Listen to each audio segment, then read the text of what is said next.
Wassail, beautiful people. So, full moon in Ophiuchus, or Ophiuchus, but it should be Ophiuchus. Yeah, so, have I got you on here under false pretenses? No. So, it's actually a moon in Sagittarius at 13 degrees, and this is new philosophical missions, and it seems my new philosophical mission, my channeling frequency is telling me that it's very important that we consider Ophiuchus. The 13th sign of the zodiac? I'm not sure. There's a lot of information that's been channeling into me this morning. My head hurts. So for me, Ophiuchus is a galactic opportunity. It's available to everybody. It comes in at different moments. It will mean different things in different signs, different houses. But it's the snake bearer, Asclepius. And you can look up the mythology, because there's several different stories around Asclepius.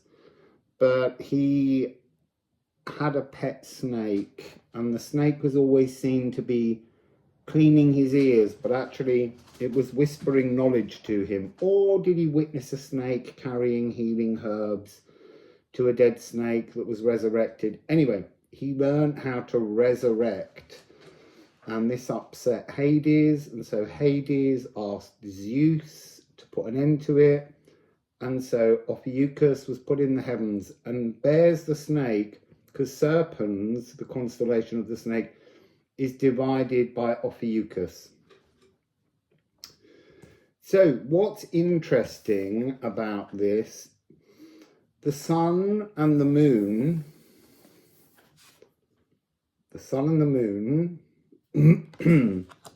life force and emotional intelligence will be at 13 degrees, but obviously they will be in opposition. So let me just grab the right card. So the sun and the moon will be in opposition, meaning that planet Earth will be between them. Okay, but also Chariklo will be at 13 degrees of Aquarius in opposition, hold it that way, to Pallas Athena, who will be at 13 degrees of Leo. Pallas Athena is the snake wrangler. And she was also the protectress of Athens, She was Athena, Pallas Athena. So we have 4 13s. But it's also interesting to note that Jupiter has just moved in to Taurus, and it's beginning a universal solar seed year. It's planting seeds for its year's stay, just over a year in Taurus. It leaves in 2024 on the 24th, 25th, depending on where you are, of May. When it arrived, there was a new moon the next day, and then there will be 13 new moons during that cycle. So there's 5 13 frequencies. There is a 6th, but I'm only going to mention that if it comes up in the relevant moment. But so there's a lot of creativity, snake wrangling, bearing the snake, setting boundaries. Is Chariklo setting boundaries on where the snake can go? There's all kinds of questions that will come up in this reading, this series of readings. There will be timestamps. So I drew 8 cards from both the Liffruma Healing Oracle and the Alchemy of Astrology. You can get hold of your own copy of the rune deck, Liffruma Healing Oracle, at liffruma.com. And there will be information soon coming about the Alchemy of Astrology, Liffruma's sister deck. So what do we begin with? I have Heartecker and Virgo. Now, interestingly, in Virgo and in Ophiuchus, I missed out the symbols when I was putting the cards together for this test print, interestingly. And there is a real message in this of it being the missing part of a very important jigsaw that we're looking into. Underneath Heartecker, we have North Node, so that sense of a destiny that we're being given, and it's got sigil underneath Virgo, so somehow bringing our life force forwards, revealing an aspect of our life force that has hitherto been hidden from us. And then in the second napkin of 4 cards, we have Quincunx and Wackened. So that's got something to do with being at odds with the natural world because of the heartache, because we focus on the heartache, which is an inner energy. If we can't step across the threshold and relieve ourselves of the problems that the heartache is causing to us, then we're going to stay disconnected and at odds with the natural world. So underneath Quincunx and Wackened is the element of earth, which is pragmatic physical truths that may be on offer during this full moon. And I would say this is setting up a Jupiter energy that is really speaking of the next 13 moon cycles that we're going through. And Liffruma as a deck is all about the 13 moons, the frequency of that creativity to heal us. And we have Oak. So there's some kind of natural world animism, spirit support to try and help us deal with being at odds with the natural world, our life force being drained of its natural sense of destiny because we can't move past that frequency. So let me just look a little deeper into these cards.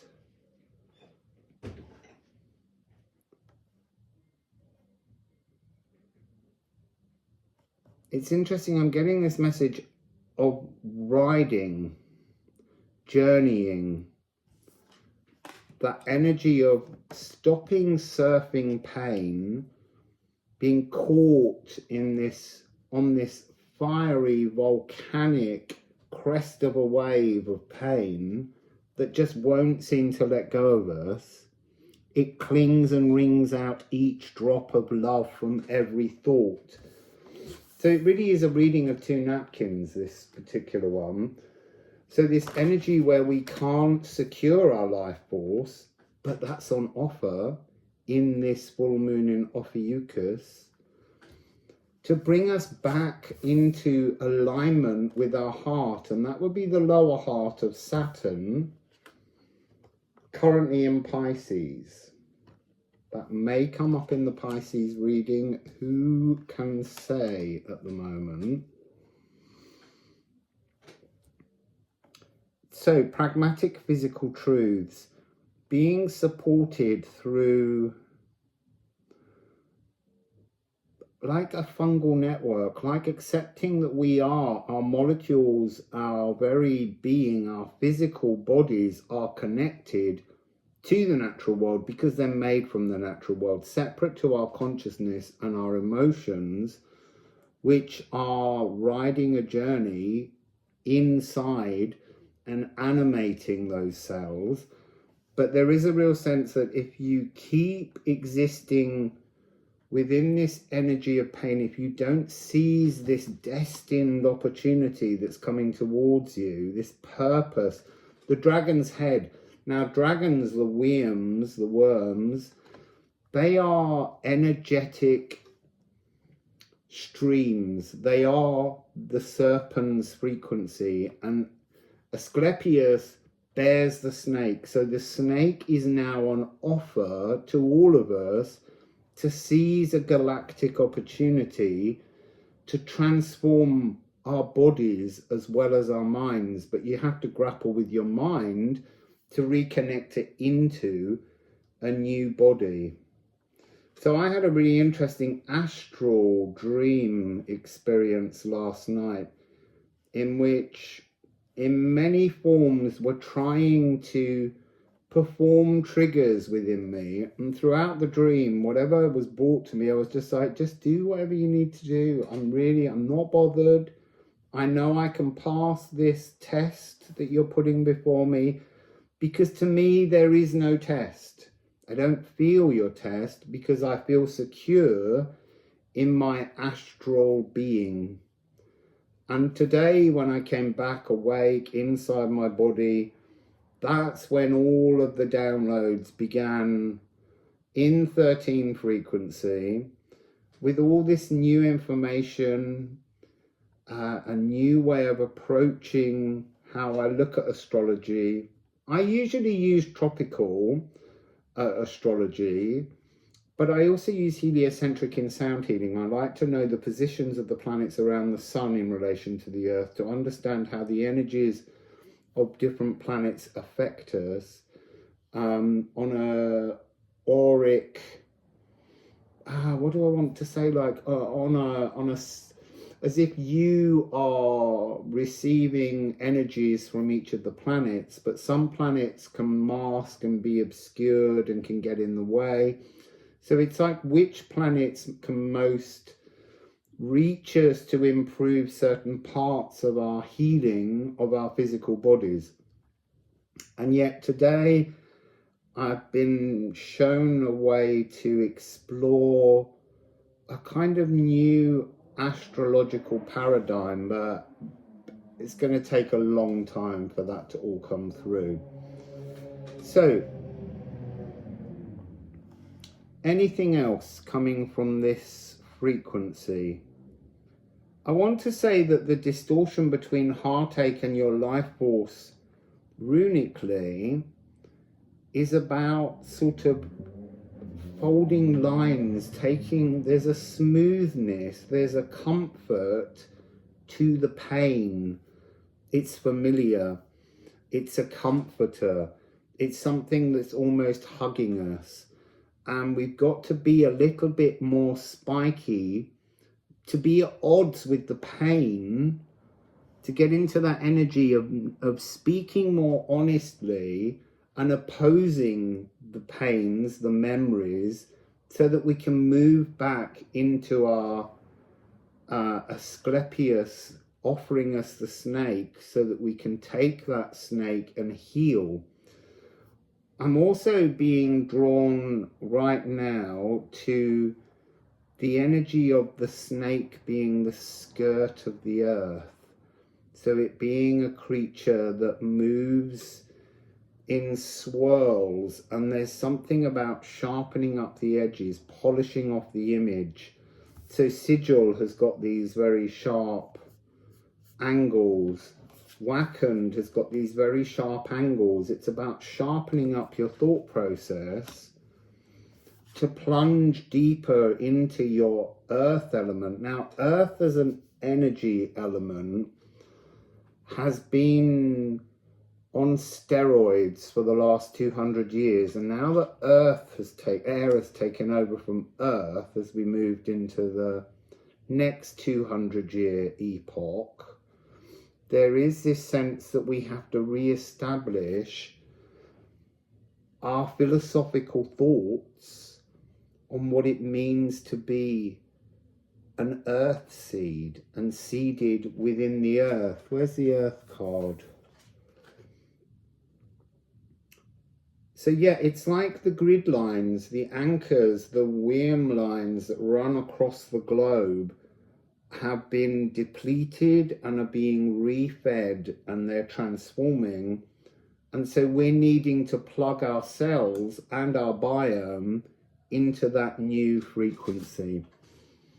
So now I'm going to go through each of the signs and reference houses, so you can look at how you could seek things that might be coming up for you where you have relevant planetary bodies.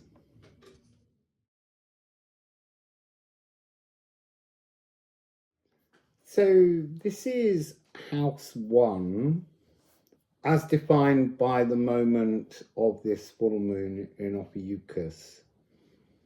And it runs from 10 degrees of Taurus to 9 degrees of Gemini. So you really need to look at what you have within those frequencies to understand how to relate to this particular energy. It's interesting that actually house 1 has turned up in the reading, which is always a joy. So you have in your reading here for house 1, compose. So this is reprogramming, and it's followed by the very powerful Maria Prophetissima, the first ever alchemist, the only one to really ever make the Philosopher's Stone. So you are composing your own Philosopher's Stone. You are in charge of creating your essence. And there's something here with towardness coming next, which is Scald, the future, the briars that are currently blocked, how you are the key, your true essence is the key to unlocking your future, which then plays backwards and brings you into the present. So it's like preparing now, laying the seeds now for something in your future that can feed into your now as you catch up with that energy. So we also have Condor and Stenkness. I'm being given a message here on Condor, which is the vast energies of the cosmos. This energy of doubting Jupiter. One drop of doubt wipes it out. A little. But it's 4-4 and 6-2, which is an 8. So there's something about changing the balancing between the things that you have, the things that you feel are future orientated compared to the past, the things you need to move from one basket to the next. You have all of the material. There's something about the prima materia that's part of all the matter that's part of the Philosopher's Stone. And then we have Moon in Capricorn and Kelk. Now, Moon in Capricorn is about competent inner values. So this is about reassessing, putting the best bits of you, the best bits of your truth, the best bits of your essence, and actually scented. And this talks about the scent of you. So being scent tested by yourself through the energy of Asclepius and the snake bearer, that's being given as an opportunity to wrangle something through yourself, become a wrangler deity within your own right, probably heading towards the notion of being gifted with an Ophiuchus, the idea of an energetic mirror at the end of this process. And as I say, this one really is about an energy of something that you work on for the next year. So we have cool-headedness, security, world balance. And then mortar is to anchor your new essence into your future, because this side of the napkin, or the reading, is one napkin that's talking about the essence, the scent, the taste, the flavor, the philosophy, your inner values put into your future as thoughts will anchor you into that future and bring that future into your now. And remember, that's moving through to 9 degrees of Gemini as well. So Taurus and Gemini people should be definitely watching this when we're looking at life force, but you really need to look at these depending on what you have. Also, there's something about this period that's about the Ophiuchids, which is the meteor shower that comes from Ophiuchus. It's mid-May to the start of July, but I think this year it peaks around the 10th of June. Usually it peaks around midsummer or the June solstice, because people in the southern hemisphere, it will be midwinter. But that's actually, I think at this time of the year it's only visible in the northern hemisphere. You get a separate display at another time of the year in the southern hemisphere.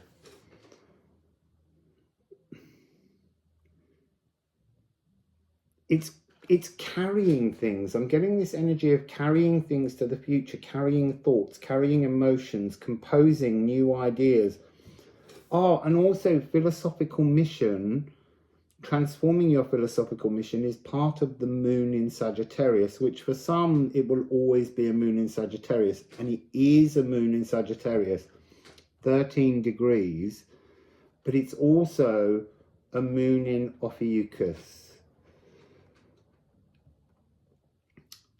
So creating your own philosopher's stone, I think that's coming through as she created the philosopher's stone, but it was actually her philosopher's stone, her philosophical mission, and she created the stone that belonged to her journey.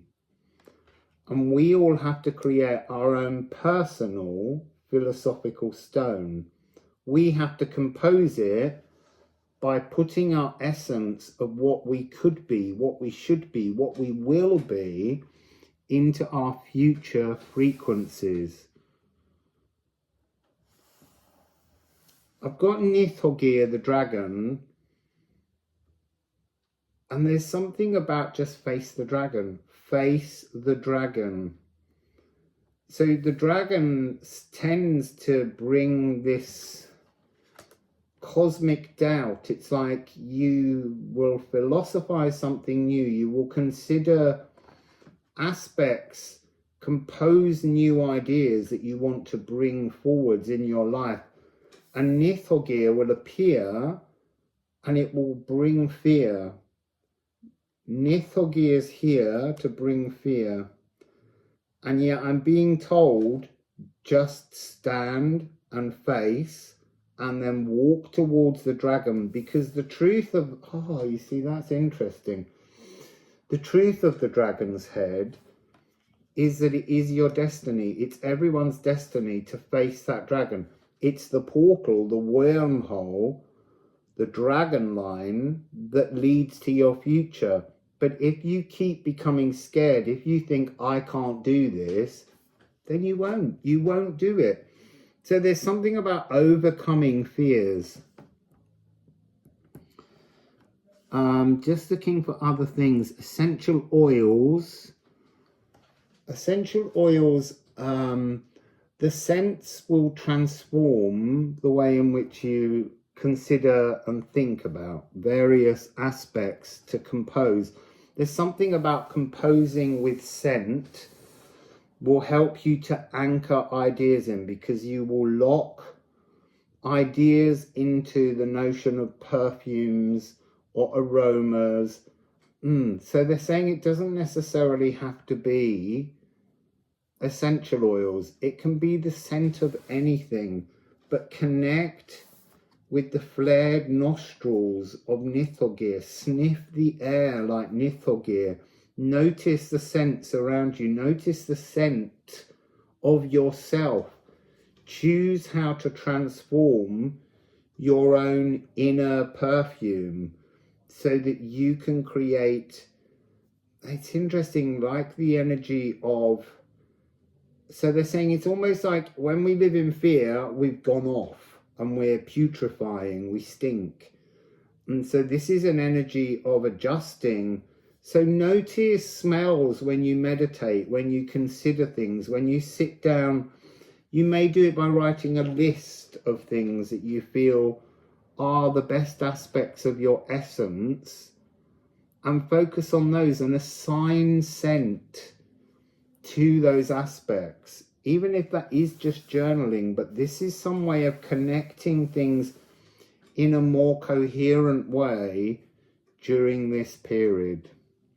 Okay, so that's house 1, Taurus and Gemini, but not all of Taurus, just from 10 degrees and until 9 degrees of Gemini. So if you are a Gemini, you need to watch house 2 as well. Or if you have things in Gemini past the 9th degree.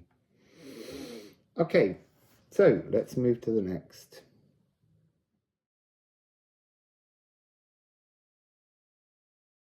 So this is house 2, running from 9 degrees in Gemini to 7 degrees in Cancer. So look at your natal charts and see what you might have in those areas. It doesn't have to be your house 2, but you should look at where you have planets and look at the houses.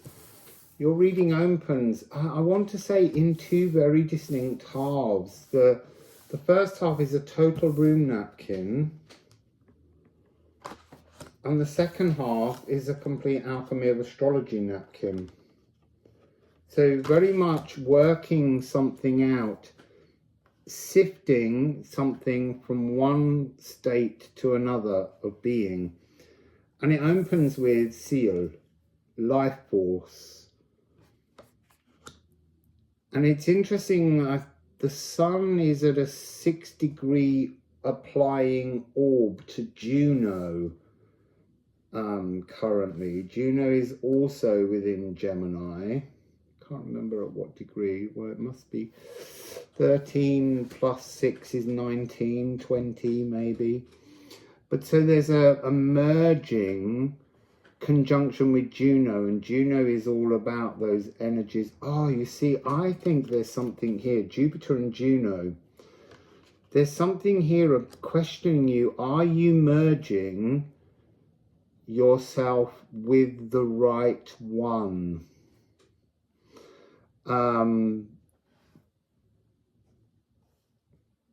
That's interesting. So we begin with the 7-7 because sigil is 16 and arc or acorn, oak is 25, which is a 7. So what else have I got number wise? I'm being told to look at the numerology. There we have 24, 66, 21, 68, 84. So I'm not getting something from that. So give me a moment. 7, 7 is 14. 15, 16, 20. So 14, 17, which is an 8. 22, which is a 4, an 8, so it's a 16. So the overall total is where you begin. So there's a transformation that has to be gone through, a cleansing that has to be gone through, and when you reach the end, you will still total the same numerological number, but you will be different. You will be the sum of parts rather than a separation, because there is a distinct separation. So there's something about merging frequencies here. So in the rune half, we're talking about the life force being supported through the trees, but that's got something to do with your personal Yggdrasil tree is static. It needs things. You're searching for things, and the lagoon, the cosmic ocean, is coming across as the energy of the snake rolling across the earth, sliding around a physical snake. There's something about the need to two snakes. So there's an earth snake and a cosmic snake. So the earth snake is often what people call Kundalini. And that's been an energy that can be quite mind-breaking. And so you need to search. Oh, you see, now I'm seeing a serpent in this card that I've never seen before. Can usually see Jupiter, but in front of Jupiter is this snake. So Jupiter is the great cleanser. It's the note G. And it's your energy wings. So it's almost, it's like you have to reach up into the heavens in the astral plane to seek some kind of, I want to say like a call, something that you use to become physically silver-tongued, to encourage the cosmic serpent that the snake bearer Asclepius is offering, so that you can draw the two snakes together. And that somehow links to this energy of Cancer. We are moving into, remember, the first 7 degrees of Cancer. So I'm being given a strong energy of 11 here, which is to do with an earth frequency. So it's almost like you have to become the physical embodiment in meditation, in dream, or in thought. That's interesting. They're saying being physical in the astral. So dreams where you will actually feel touch. And I want to say those dreams will be infused with ancestors, but they won't be wearing the right energetic clothes. And then we have these two alchemical energies. And here we have house 3, distill and pulverize. So distilling thoughts, but there's something about stilling thoughts, calming thoughts, bringing your thoughts down to a static, slow frequency. So this is like, it's like dreaming in meditation, being shown images in meditation. I don't think this is astral asleep. I think this is astral prodding in an awakened state. That, you know, look, there's no test. You can try these energies. They're all just guidance to help you work your way through wrangling this snake down and merging two snakes as one within you and moving it. It's mutable air. It's that energy of the where the sun is at the moment. It's also I want to say there's a frequency here of chariklo. So setting boundaries, enforcing boundaries within meditation. There's some kind of energy here of viewing things when you're channeling or when you're doing mindfulness practices or meditations, where a lot of the information is the wrong support.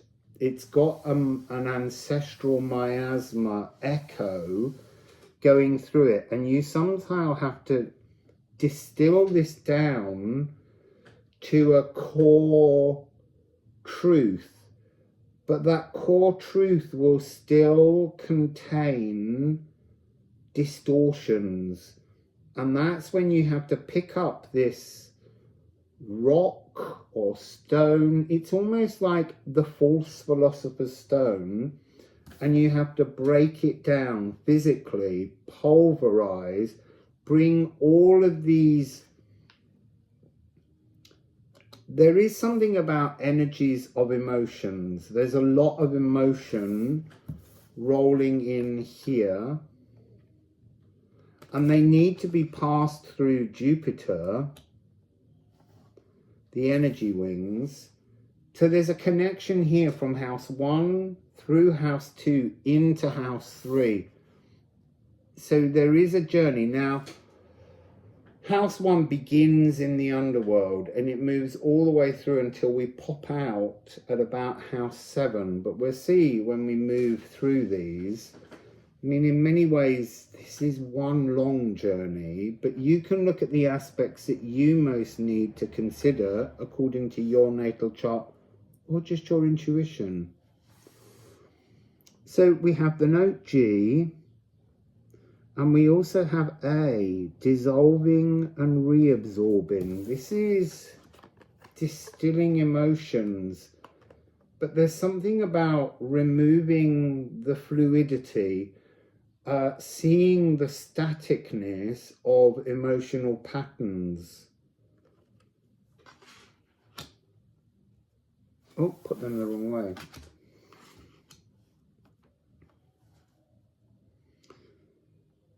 There's something about drying out the emotions, distilling them down until you can pulverize their solidity.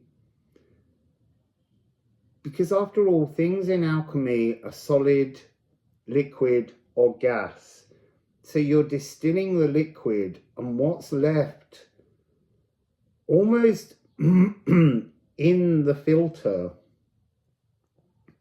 it's gone through the gas process, it's come back down, but it's still brought down with it some of these ancestral miasmas that aren't your philosopher's stone quest. And that's why you have to pulverize this energy at this point. Atomizing pains. Again, I'm getting this energy between these two, 6-6. It's like this is the static balance of your life force right now. This is when you've reassessed and pulverized, you're still the same energy. That's what keeps coming up. That was in house 1. You change your essence, but you're still the same, though you're different. You're the sum of your parts. It's almost sifting through the accounts of your life so that you can work out how to slim down, but you'll still be the same, but different. I don't know how to explain that. I'm getting this energy here of 4466. So this idea that the alchemical process, you have to feel, once you've pulverized, it's almost like then creating a new paste by adding new emotional waters from Jupiter, cardinal waters, new ideas into house 2. How you relate to possessions, how you relate to money, all of those things have to be worked into a paste, and slowly you're pouring in more and more water until you have a liquid that you can pour into this static 12 frequency of opened cells, filling all of your cells with your new cosmic lagoo that is the energy of the cosmic serpent that you've whistled and silver-tongued, snake-tongued, you've charmed into your body to renew your life force. Gorgeous.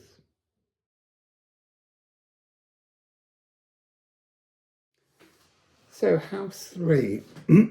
House 3 runs from 7 degrees of Cancer going through to 5 degrees of Leo.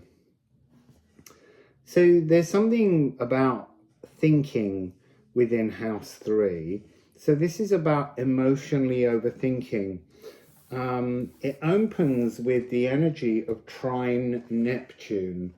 Now, Venus is in house 3 at this point, and she is currently trining Neptune, 1 degree separation. So this is about the aspects of how we give and receive love, and a journey to purify our emotions. Neptune is an E flat, and we also have Chariklo at the end, bringing in the nervous system. So I would say this has got a kind of energy that goes very deeply far back to a kind of ancestral stronghold, as in being held strong by some kind of emotional nervousness that comes about on this journey. And yeah, I'm being shown through Raid,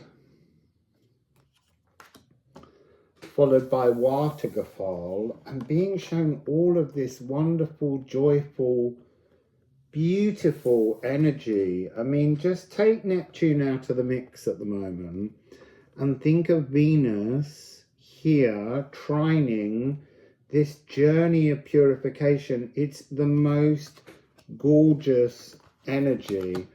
And just underneath the trine is the cosmic ocean. It's just filled with so much beauteous emotional languidity. But what's interesting is this going on here. Underneath Neptune, we have arsenic. Now, what's your poison? What's your emotional poison? What do you think spoils your emotional bliss?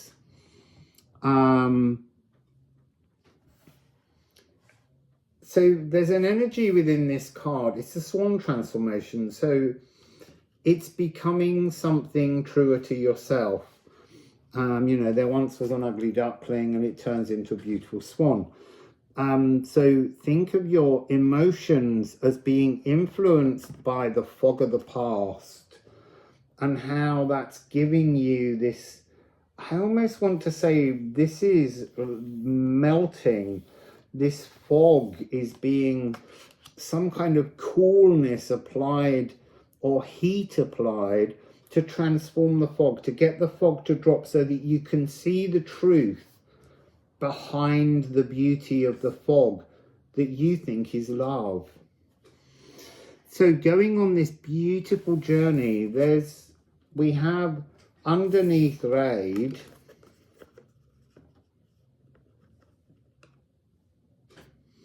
we have the wonderful Gair, or Jair, or Yair. It's the spear, the trove. This card talks about the purpose of the spear, but there's something in this that's talking about the purpose of, like, the arrow of Eros, the truth behind love. So the card talks about how a spear became poisoned. It became fogged in the notion of an instrument of battle, something with which to kill another with. Whereas the purpose of a spear in its origins was it was used to spear fish, which is still an act of killing, but it was to provide food and sustenance. So it had a different frequency behind it. So this is about transforming the way you think about love.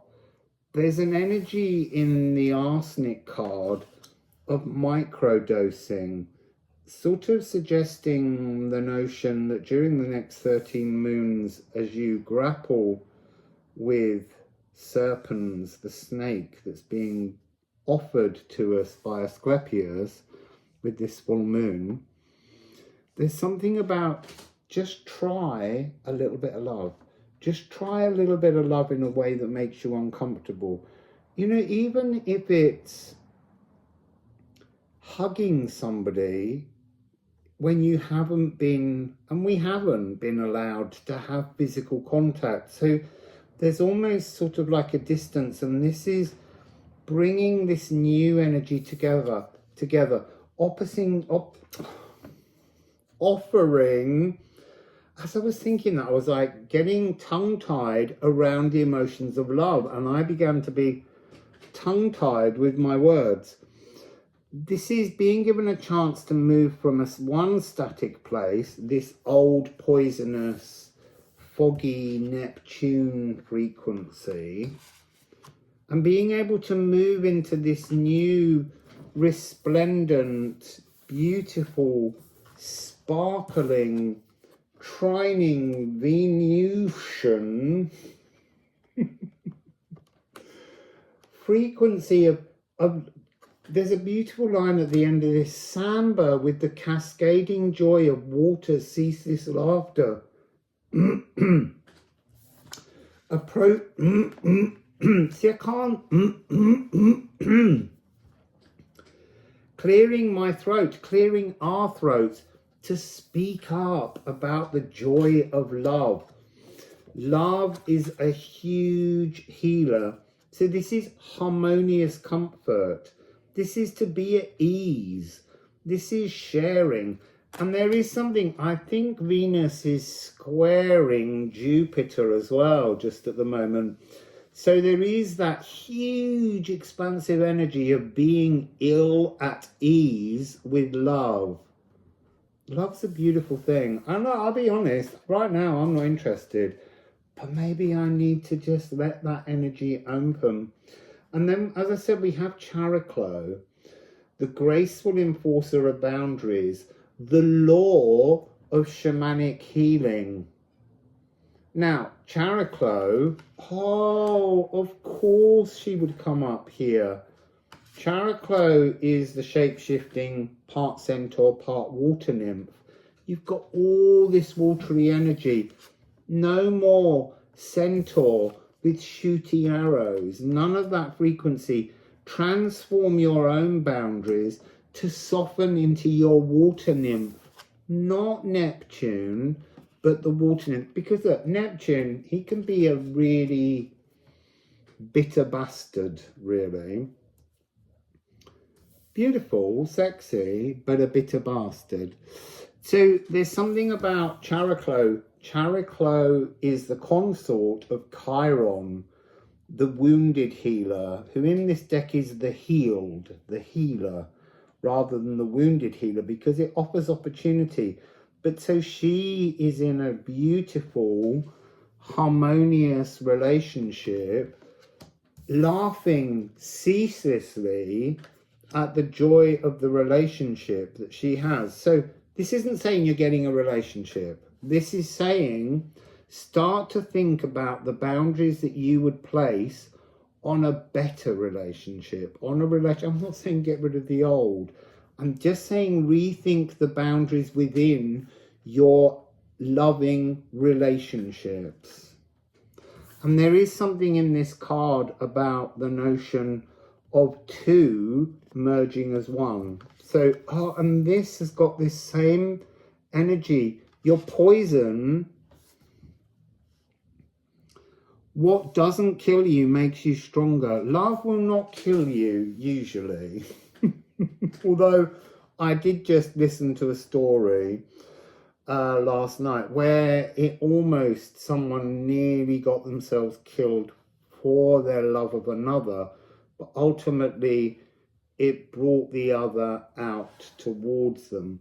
So use love as your guide here to transform your emotional landscape, to take yourself past the fears of the tiny little things to do with love that at the moment you can't bring yourself to comfortably look at. Nerve soothing. Awakening through illness. Well, the illness is not knowing how to love. That is the sickness. So it's time here to think about how you transform your approach to love. I believe in love, yes I do, and I believe in feeling good, and that's feeling love. Just gonna leave it there.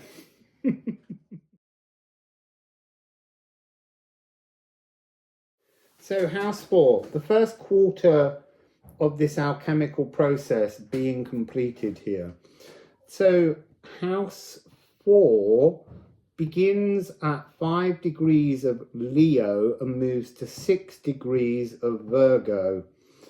So you have in this house Mars, Pallas Athena at 13 degrees, remember, because she's in opposition to Chariklo, who's here again. There's also Dark Moon Lilith, so to be prodigally empowered, inner truth, particularly around the subject of love and servitude. And then also Sappho. This is a very sensual house, and it opens rather beautifully with Eros. And actually Eros is 4, and then we have Ing, which is 22, a 4. We have Os, a 4. We have Cancer, a 4. There's a lot of this energy of this being a really important place for us. So let's begin with Eros. A little heroic history. When the universe, the cosmos, the planet and everything were being created, Eros was the 4th primordial god, and that's why he's number 40, to help remind us of being the 4th primordial god. It's F sharp, G flat of the higher heart. He has an orbit of 1.7 years. And it's sensual, sexual desires. But because there's this barrier where the IC line is in the first quarter, we're moving into the second quarter of the work, and the first 2 quarters are all in the underworld before we move into the light.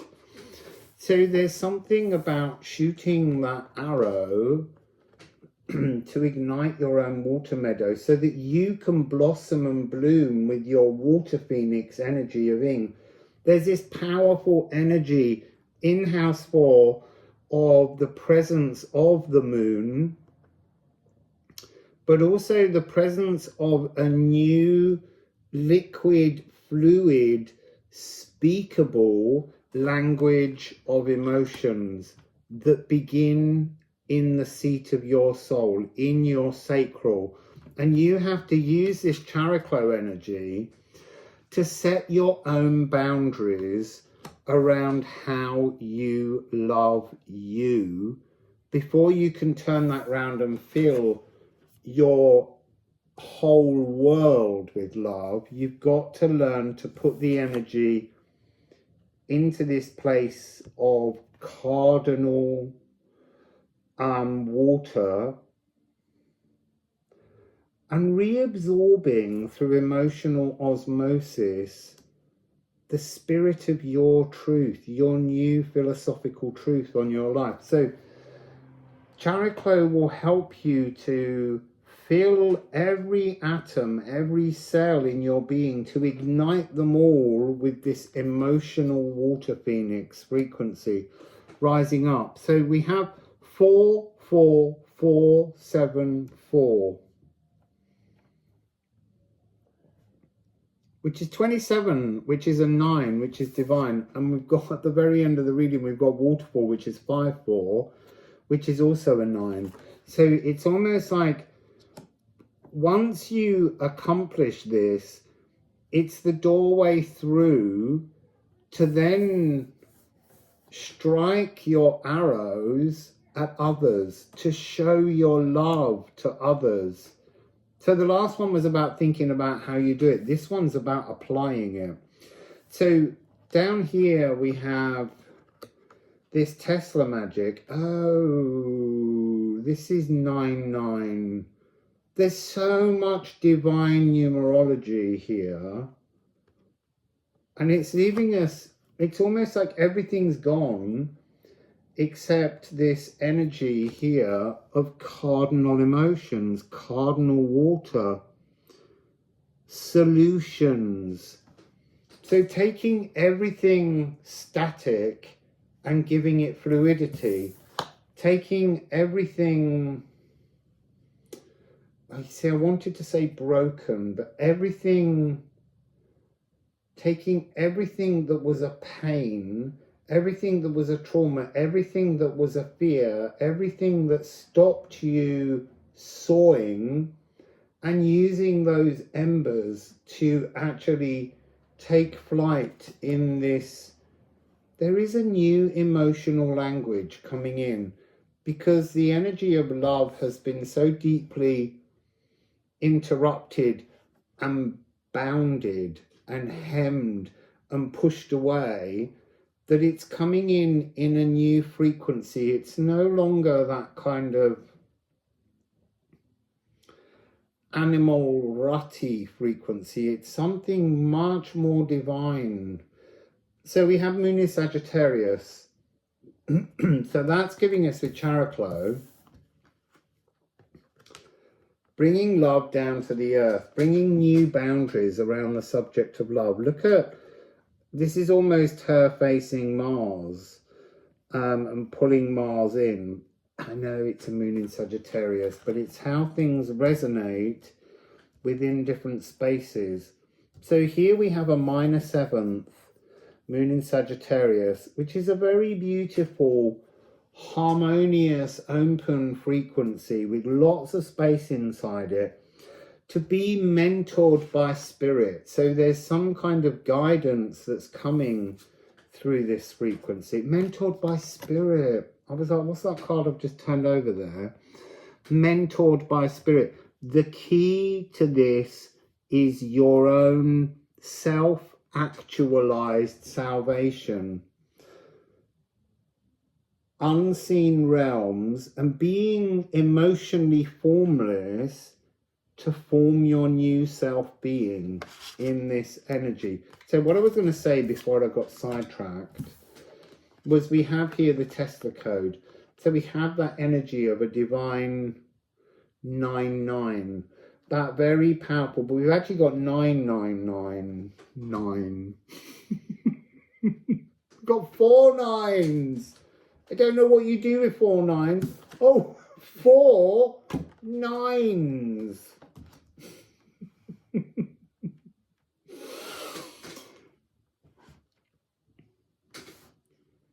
So there's a general energy here of, there's something about, this is the beginning, this is the veil. The first quarter of this reading, houses 1 to 3, are the key, because you've rationalized, you've given that new philosophical mission, and now you can use that key to unlock the door to this energy of just like finally being in control of your cardinal emotions, finally understanding what love really means within you. Every atom has been bound, is receiving love. You're loving yourself, you're loving your cells, you're loving your body, and then that energy, the Eros energy, and we didn't focus very much on Eros, the primordial, the 4th primordial god, the god of love. And it's interesting, this is about coming into the truth of Eros, not Eros, the son of Aphrodite, who was the handsome youth that shot arrows at other people to make them love. This is Eros, pure love. It's not Eros, who was the son of Venus, as Cupid, some infantilized fat baby that you were meant to see as love. This is love, pure sensual love, erotic playfulness, sexuality, no longer feeling sexual wounds is the opportunity that's coming through here. And look, we all have sexual wounds, although I have to say mine don't wound me anymore. I just think all of the things that I've done in the name of love that weren't love, but I believed they were at the time, helped me to create my key from the shadows, from the darkness. This is very much a Thogan's golden key, opening the veil into the new space of beautiful, wonderful, appreciative, mutual, sensual, delicious love. So that's house 4 anyway. You might want to get yourself a new outfit.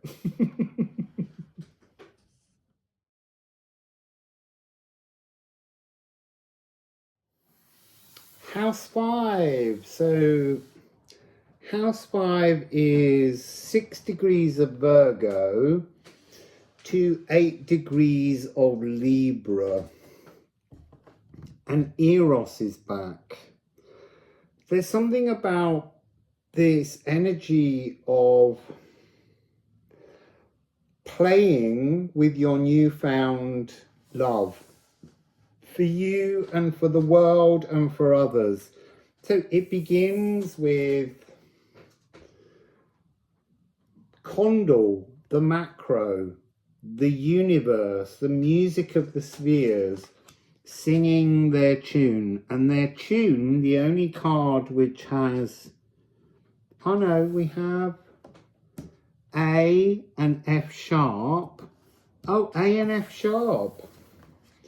So we're really working on the intuition of love. There's a very playful energy. So Eros is F sharp, the higher heart, that's linked to Venus. Quar is A of the moon, intuition, and then you have moon in Libra, which is A and F sharp, because obviously the moon is A and Libra is ruled by Venus. So it's just being playful with love. And it's also, I was beginning to giggle a bit as I was laying these cards. So the first one out was Condal, 4-4. I was like, we're on house 5. Show me things for house 5. 4-0, a 4. Show me things for house 5. 31. A 4. Show me things for house 5. 34. 7. But another 4 in there. Finally, Quar came along and introduced a 5.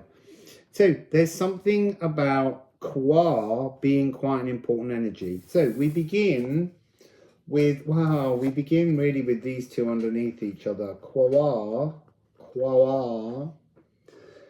Quar is the cosmic shaman. So this is, it's living physically in an energy of playful loving with people, the world. So this is the singer of existence. You have to sing yourself into the universe. Oh, look at this energy, singing the tune and igniting your phoenix frequency. So somehow here it's talking about the individual energies that the universe has etched just in our name. But it's like every form of our name is transcribed, whatever that my name is Russell, but it means love, apparently. That's what I'm being told here. The frequency of every word in the energy of Quar and Eros is that every name, every label, everything just means love. Love, love, love, love, love. So igniting, singing your phoenix into physical existence, firing up with passion, creation codes, the sacred song of life, playing, dancing, enjoying. There is something non-spiritual about this shaman. This is a shaman at play. This is a shaman enjoying what has been created, and it's feeding that energy back on itself. So I myself create my realm, but I myself create all of humankind around me by the energy that I sing into existence. Absolutely gorgeous.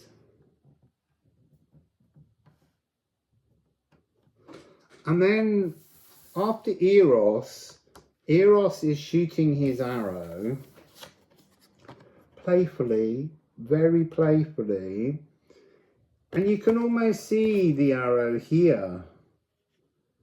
It's every step we take. So that's that 10-day treadle challenge that we've been on. Just as it ends, it is the time of this moon, as someone pointed out. I can't remember who it was. I'm so sorry. I thought that was just going to come flowing through. I was going to say it was Kiki, but I don't think it was. I think it was the Play Cheap. It was one of those two. Thank you very much. And it's telling us to walk. Consciously walk, barefoot, barefoot, stepping, treading with a soul intention. A journey starts with a conscious step. But there's something here about splashing and kicking in rock pools along the coast.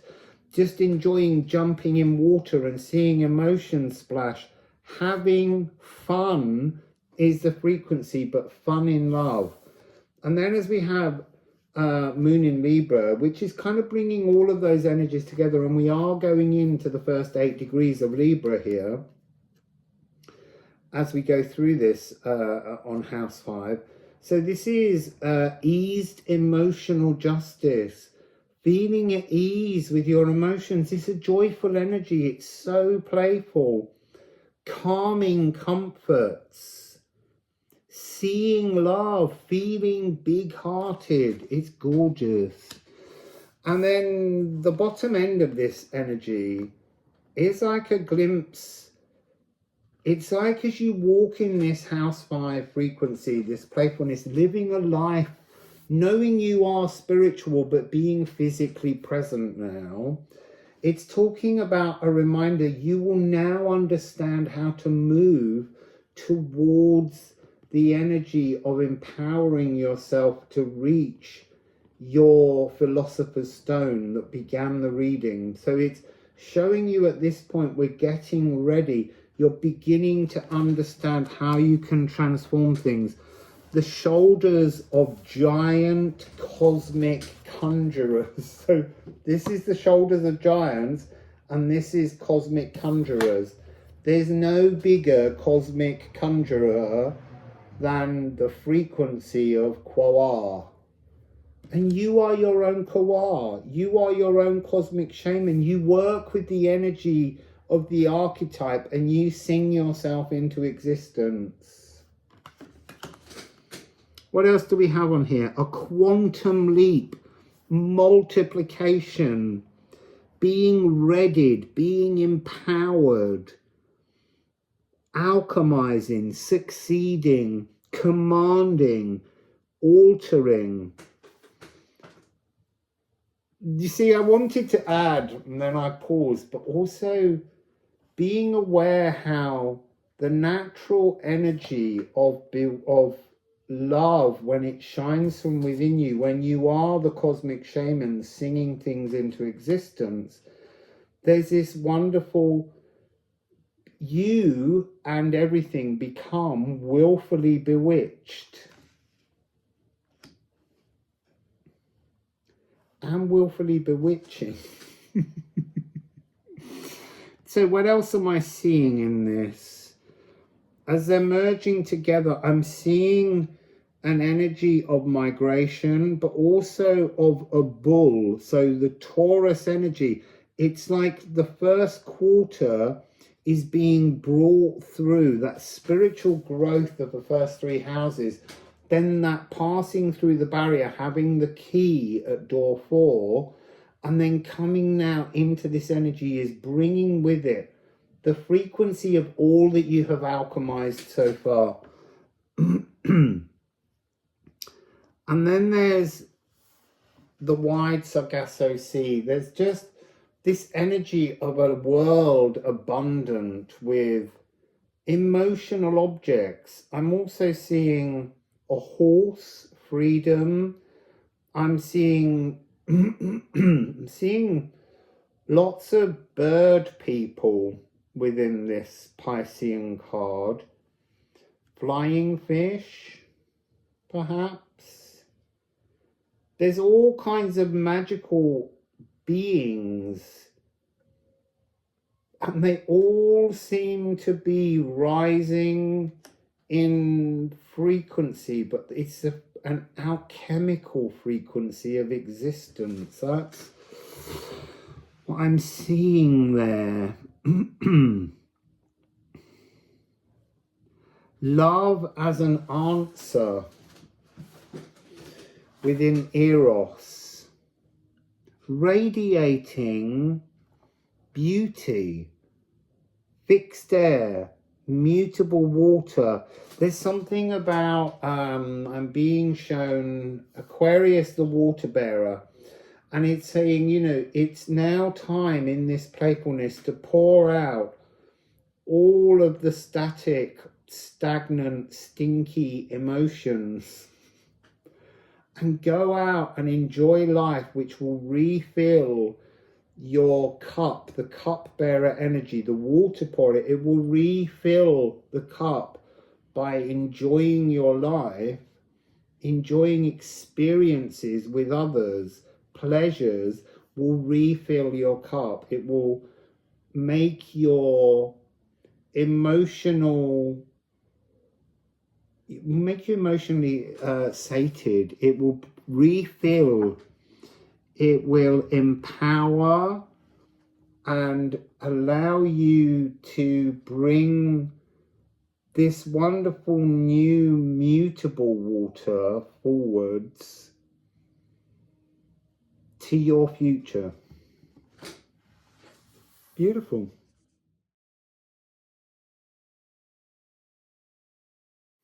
So house 6, 8 degrees of Libra to 10 degrees of Scorpio. So this is health in general. And actually, arsenic's come back out, house 6, at the end of the first row. And actually what's really interesting is this is a very transformative house. Transformative in terms of your health.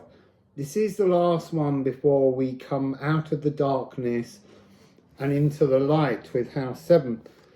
And the reading begins with the north node, the dragon's head, the serpent's head. And now we also have the serpent's tail, the dragon's tail. So now we're beginning to have a coherent energy to move into the light with. It's also,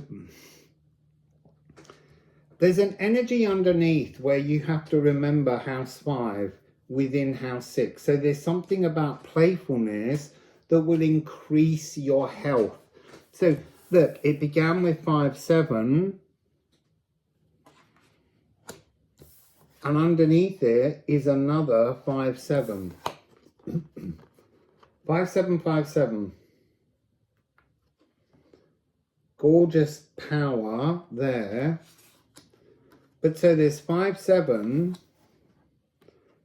house 5, which is got 70, so 5-7 again. So that's a triple 5-7. You don't see that very often. And then we have house 5, card 5, sorry, Leo, a reminder of that playfulness. And then we end with 5-6.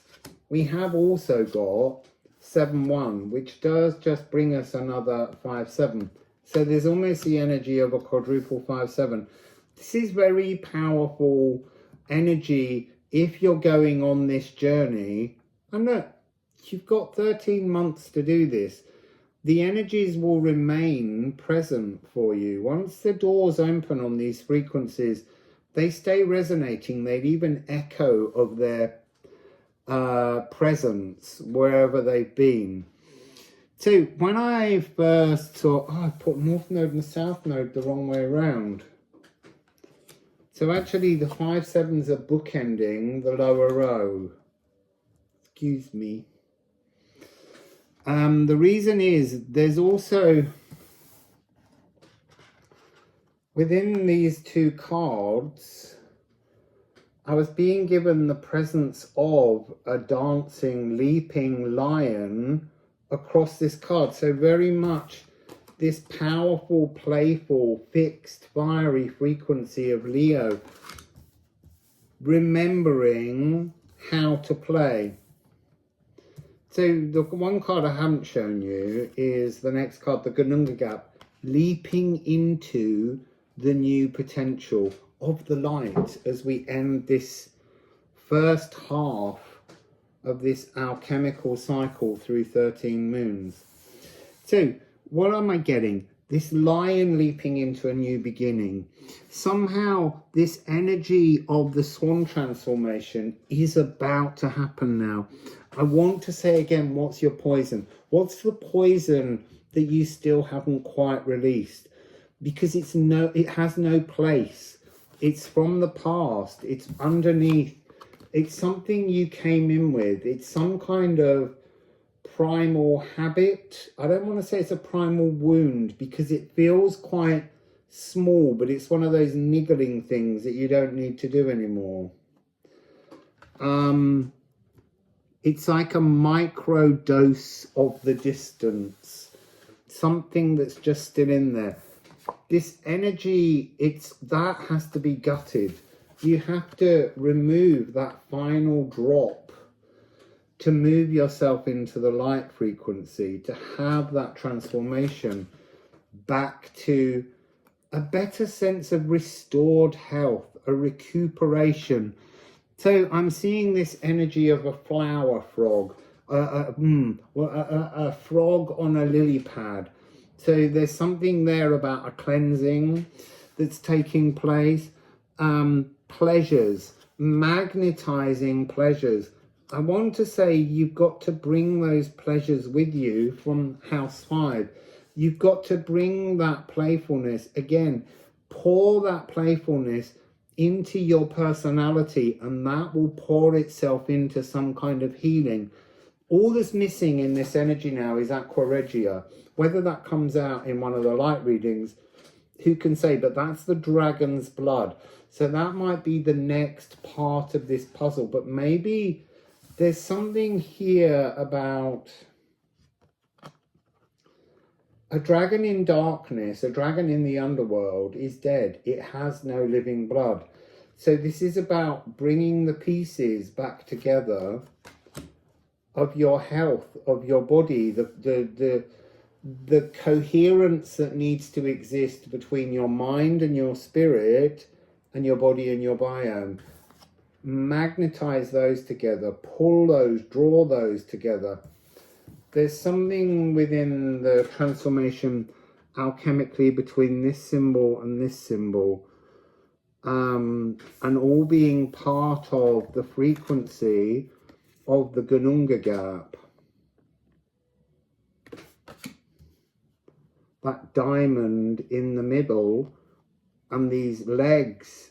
Almost this is like some kind of vessel for burning incense or something in, or a poison, and it's time to transform that energy into, won't be seen very clearly, into a kind of magnetic Gununga Gap. It's calling down, it's calling the energies down, the playful joy that exists within the Gununga Gap.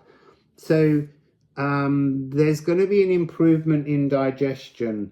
Digestion not just of foods, but also the digestion of new ideas, because there's an abundance roaring in. I want to say swans, geese as water, pouring down like a waterfall, as if as this transformation, as the Gununga Gap first begins to pour, it's a trickle, and slowly that trickle becomes more and more emotional geese that are able to take flight. I'm seeing something interesting here. I'm seeing a woman turning her back, stepping away from where she came in, and heading deeper towards the waters. She's magnetized by the water. She's being drawn in.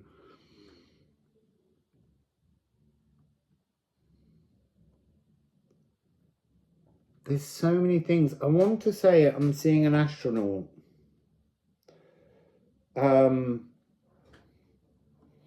But they're saying to me ancient astronauts from the future.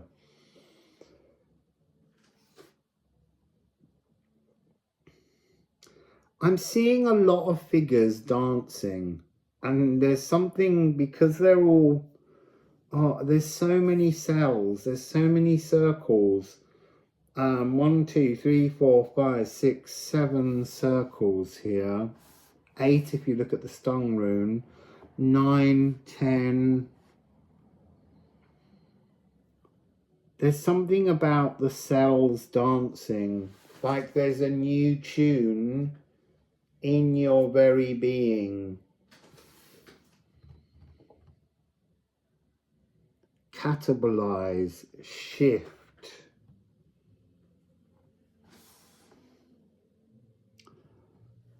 Lessons to learn, lessons completed.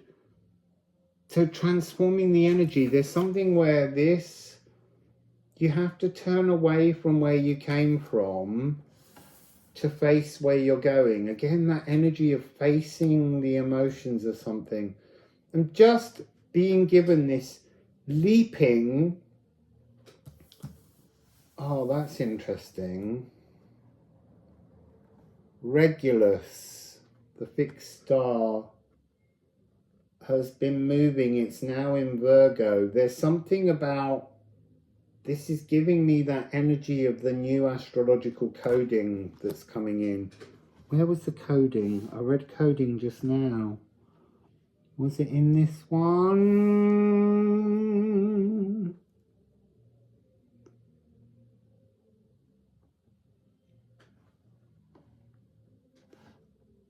There's something about an energy of gifts from past lives being brought forwards, but they're future past lives. So you've already read them, but they're in a future time frame from now. They're what's in the Gununga Gap, the sleepy stores waiting to come towards you. But you have to make a leap of faith to reach towards them. So we have an E energy of the sun. Joyfulness, laughter, pleasure, laughter as a healer. That's the energy here. Pleasure as a healer, joy as a healer, because it removes stress. So that's house 6. It's time to move into the light, people.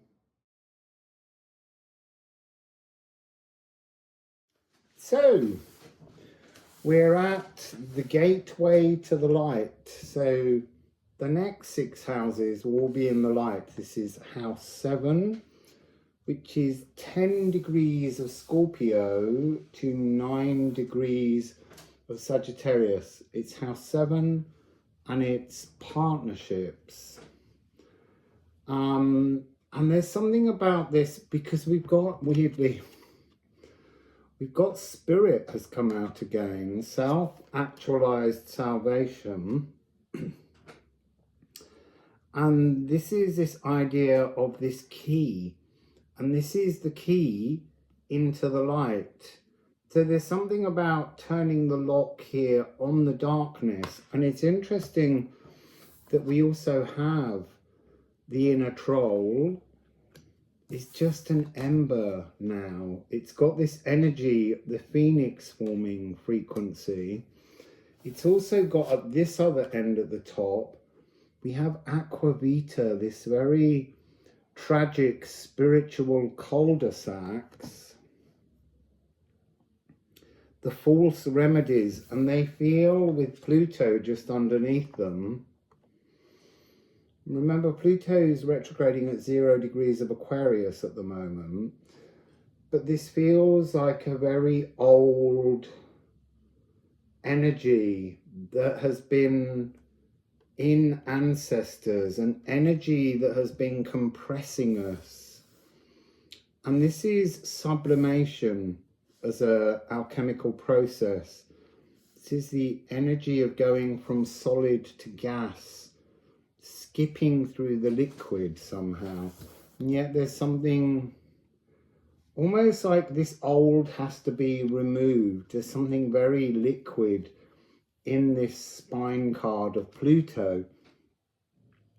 So we have a C sharp. Any other notes? No, it seems to just be C sharp. So the cards that you have, it begins with embers, raking over the embers of what the first 6 houses meant, finding what's worth phoenix forming with. This is not ending. The thing hasn't ended. This is the beginning of the second half. And this is pausing to grow, starting anew, rekindling, to reignite. Ooh, I'm burping. Glimmers and options. I had a little snack break and I re-watered. So here, this key of self-actualized salvation, the spirit key, but this key is very much locking us into the real world with Wacken, the watcher energy, the energy that's been waiting to embrace us, that's been watching us through the eyes of insects. And the end of the first row, there's something sticky on these. It must be on the table. Might be wax. Turn back to move on, but actually that's in the spiritual cul-de-sacs.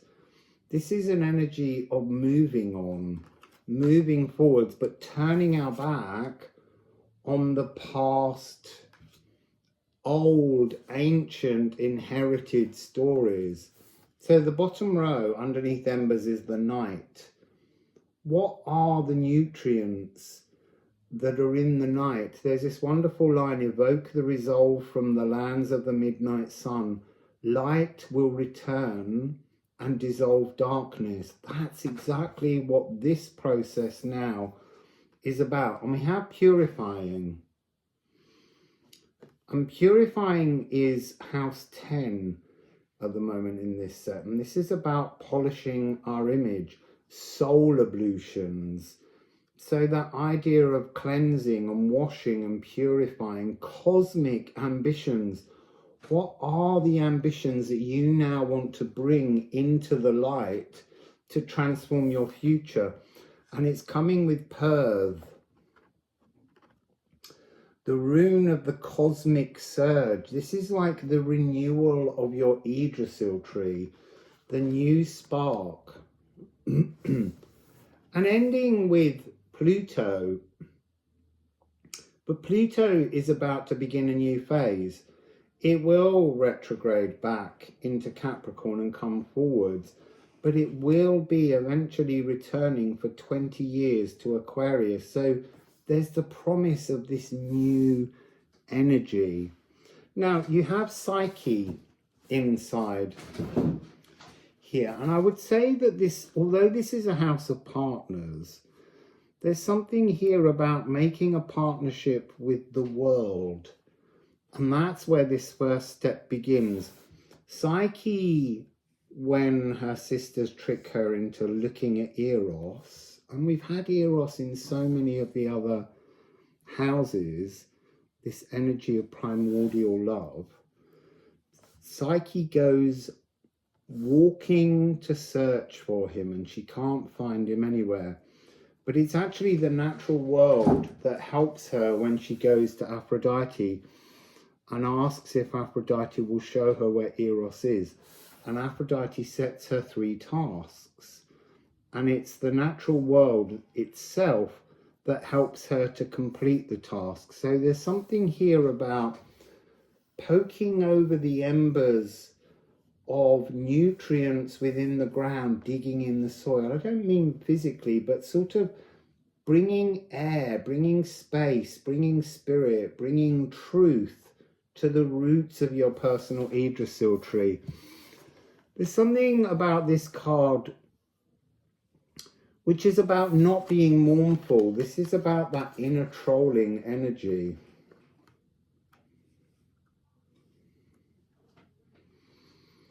And you can see this rather sad figure, this self-reflection.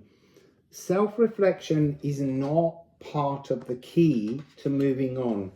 It's about transforming the shadows, purifying the ways in which you bully yourself, the ways in which you punish yourself. This is house 10 in a way, because it's talking about now is the moment when you begin to polish your image, to transform something. Ascendancy, shine is within the card. Fortune is within the card. House 10 is also ruled traditionally by Jupiter. And this is all to do with this 13 moons Jupiter cycle through Taurus. So let me just have a little look at numbers here. It ends with a 7, a renewal of your understanding of house 7. Surge, there's something here about the surge being inside your spine, but it's somehow the top of the spine. So it's like Jupiter raising the energy here to the back of the neck to push energy in, to allow space for the cosmic serpent to race down into your roots where you've just aerated all the soil, you've dug over the embers, you've found the glimmers, you know the process that you want to carry forwards on this journey towards your Philosopher's Stone.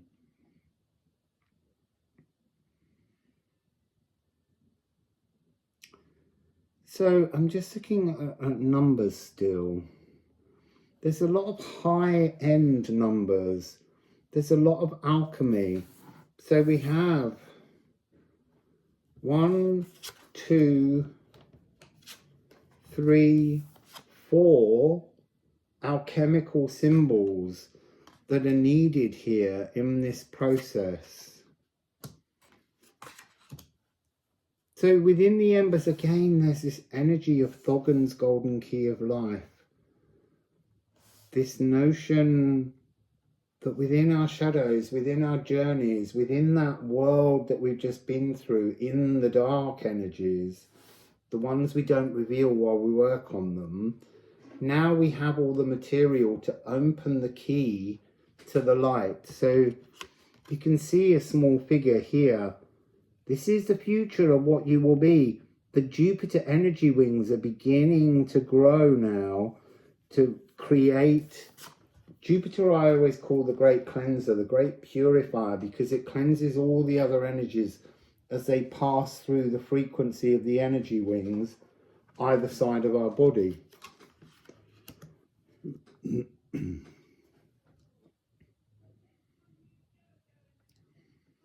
There's some kind of surging energy within the natural world that you need to connect to. And that energy will work its way, as I said, into your spine.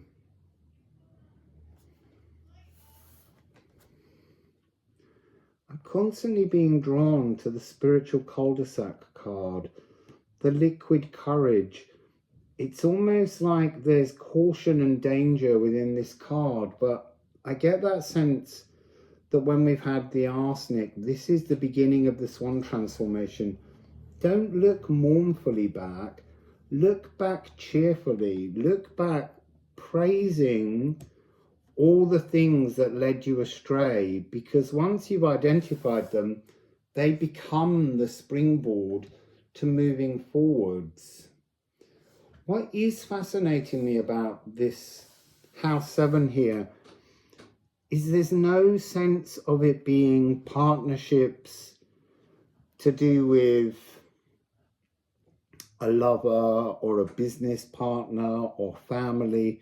This is about a partnership from you, with you, and the natural world, bringing yourself back to life. Self-actualized salvation. Dreams. Surging dreams. Will you not dance and reach in for the cosmic fruit? And the cosmic fruit is the developing energy of your Philosopher's Stone that you're building at this moment.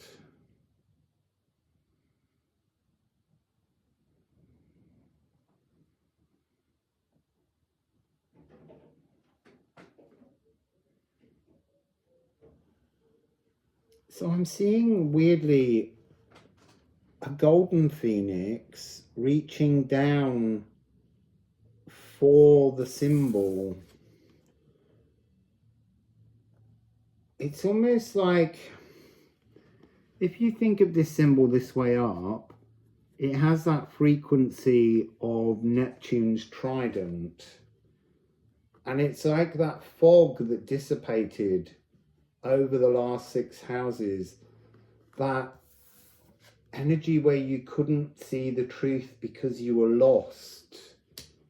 It's changing the focus of it, knocking it on its side. It's not like some kind of grand tower moment, but there's something in the relationship between the clearing the fog of Neptune and Pluto, who actually carries a bident.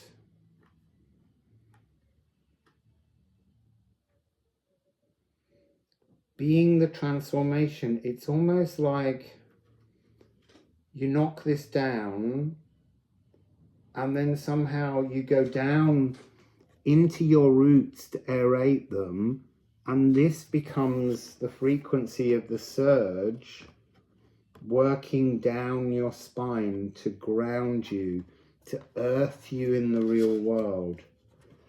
So 899, 6, 4, 10, 8, 3, 11, 2, 3, and 8 is another 11. There's another 11 here.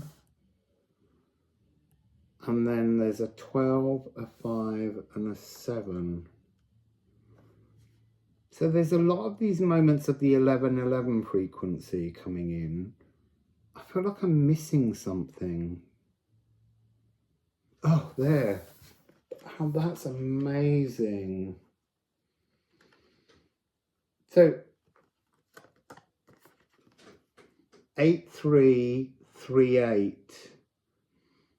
Seeing your depression, seeing those moments that you couldn't, when you were suffocating, when you were rupturing, emotions lost their splendor, when everything seemed shaded with heavy hues of fertility.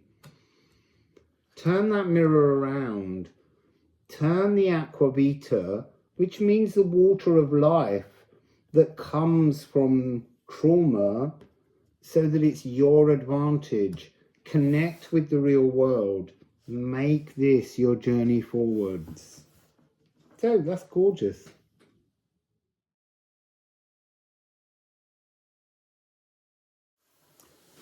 So we're now on house 8, which begins at 9 degrees of Sagittarius and goes to 7 degrees of Capricorn.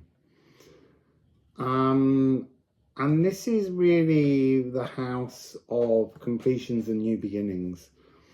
And so you're beginning a new life within the light. We begin here with Ula, the senses, and then we have Ken, the divine spark, followed by Waterfall, which is a 9, a divine 9. So this is something here, just within these two cards, of sparking up a new existence in the physical world. So that was part of the message, making a partnership with the world in the last house 7. And now this is about bringing that energy forwards. I'm going to leave the last 2 from each row and look at the next 3 here. I'm fascinated by this 3-card spread. Here we have Chiron and we have Chariklo, who are partners. And in the middle is Eeyore, the world serpent, the destiny, who has now let go of his tail to begin a new drive. Now, the poem on Eeyore talks about Eeyore and Thor and how they're destined for a meeting point.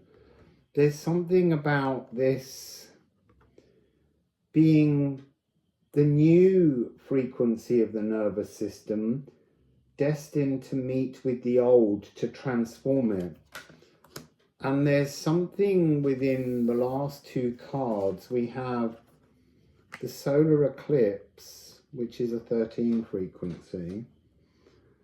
And we have this moon in Taurus. Now, interestingly, in the forthcoming eclipse season that begins with the solar eclipse on the 14th of October, it should really be followed, because that's in Libra, it should be followed by a moon in Aries, because the nodes move in July.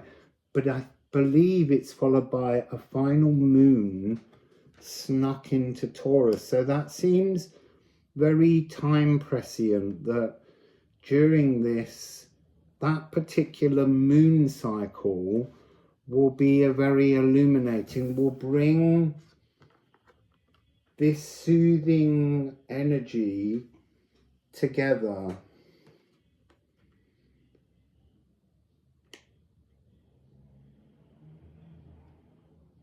So the graceful enforcer of boundaries, healing the healer, the acceptance of primal wounds, and the soothing of nerves. This is the law of shamanic health.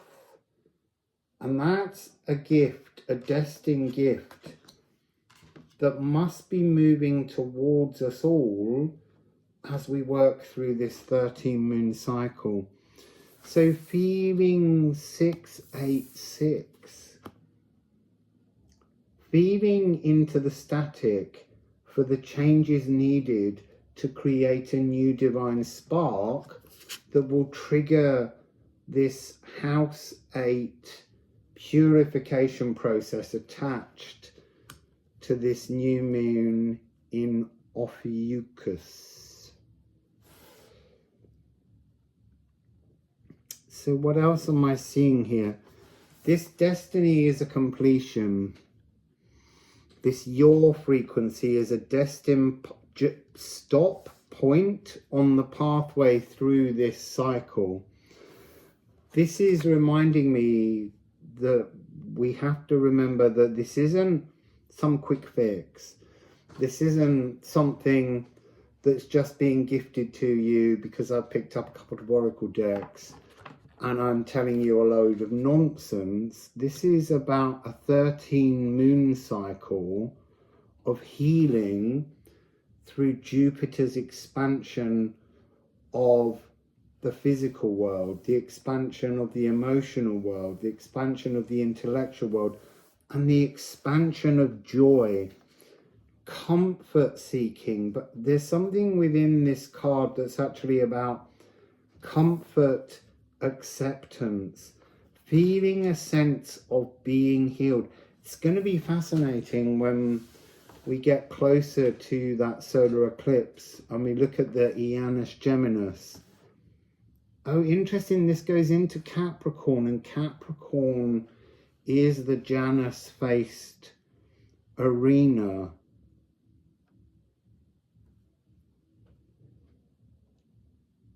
waiting to fire up, waiting to spark, but somehow the spark is within the waters, the water gafall energy, this mystical healing.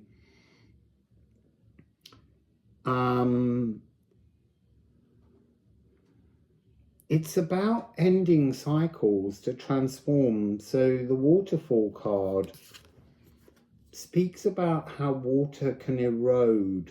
Water can very slowly change things, and water is emotions and water is consciousness. So transforming your consciousness will allow you to move towards the healing of the 13 moons.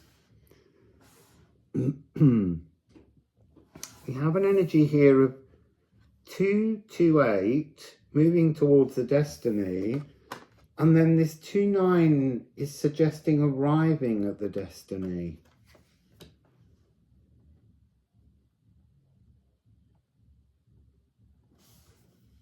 So we have a minor third of F sharp and A. Oh, I see. So these are both the nervous system. They're both A sharp, B flat. And there's something about that frequency of the spine before where we have to wire in the spine. So our partnership, that energy that moves down the spine in the house 7 reading, will then allow the energy, it's like the energy of the B flat changes shape. So it takes on a different timbre, it takes on a different form.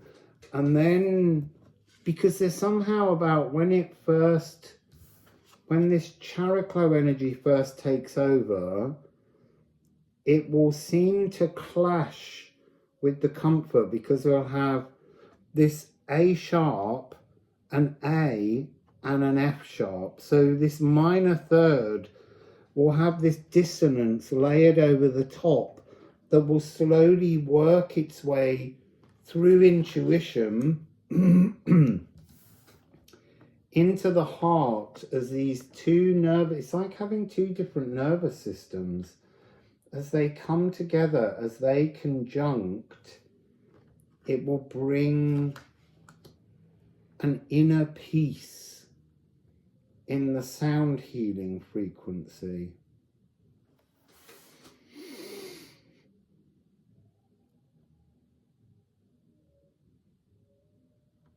So there's this energy of the galactic opportunities. You've done the first half of this journey, and the bolt from the blue is very much, I think, Ianus Geminis is on here. Unexpected frequencies. That's exactly what this feels like. Something that at first seems dissonant, but somehow merges into your molecules to become in tune with your growing philosopher's stone that you're creating.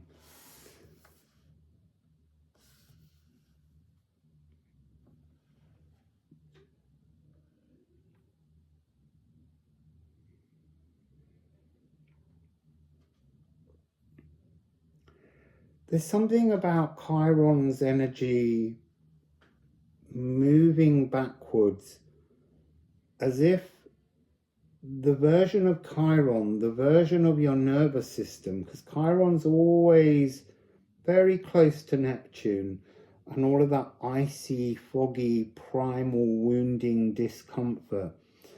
This is the energy of integrating the shadows by almost shape-shifting, transforming from Chiron to Chariklo. And remember, Chariklo is about shape-shifting. Sometimes she's a centaur, sometimes she's a water sprite. There we go. So it's about connecting with the soothing frequencies of our nervous system. There's something also here about sleep becoming easier, The energy of the night becoming something peaceful. There's also an energy of laughter. There's the hoot of the owl, but we say things are a hoot when they're funny. But there's also this perfect fourth between the moon, the intuition, and the sun. And the sun is to do with solar plexus, joy, and laughter.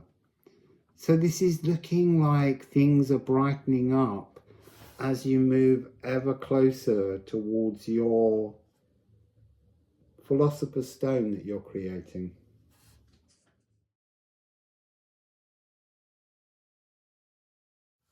So House 9, this is gorgeous energy.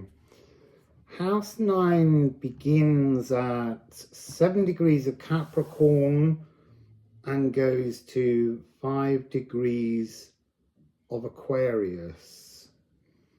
And at 8 degrees of Capricorn, we have Quaoar in conjunction with Pholus.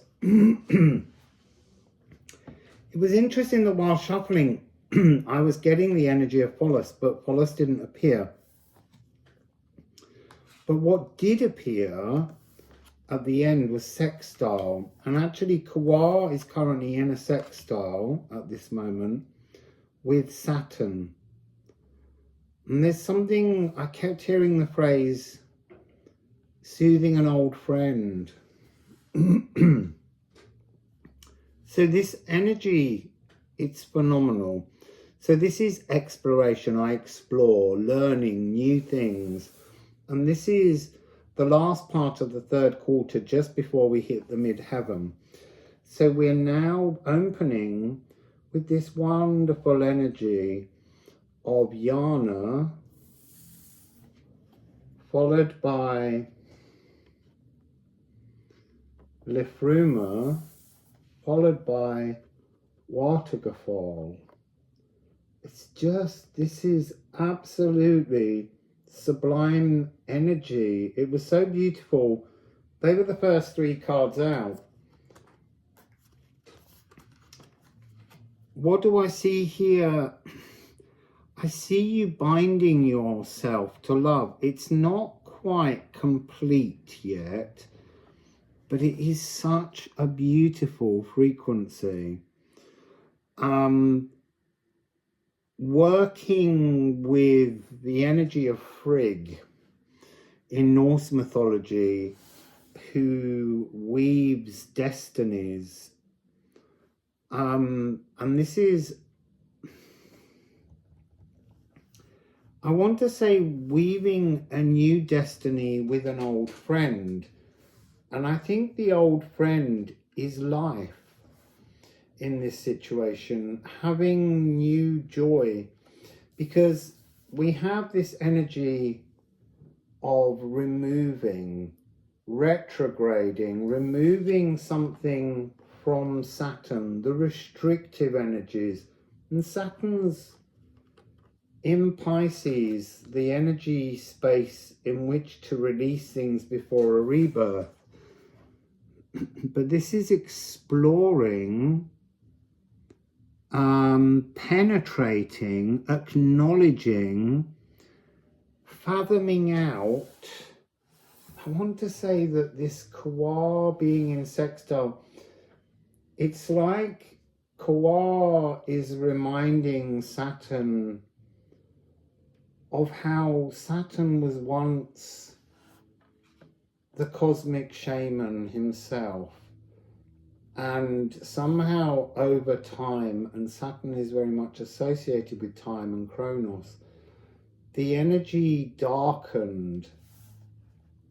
And here in the middle we have, between Quaoar and the sextile, almost you could replace this card with Saturn as the old journey to explore the new journey of existence, the new cosmic shaman. So we have deep X-ray diving, and that deep X-ray diving into the darkness of something that was once familiar but got lost, is being done with the energy of love, the great attractor, this pink alien frequency that I often talk about. And Hod is, it's the unseen, but there's something about the re-seeing. So seeing once more, it's almost like Saturn was suffering from cataracts. And this is the time that the cataracts are removed. This is the moment when we begin to see the grain of the canvas as we clean everything up and begin to paint a new energy. Oh, looky. 2 hummingbirds.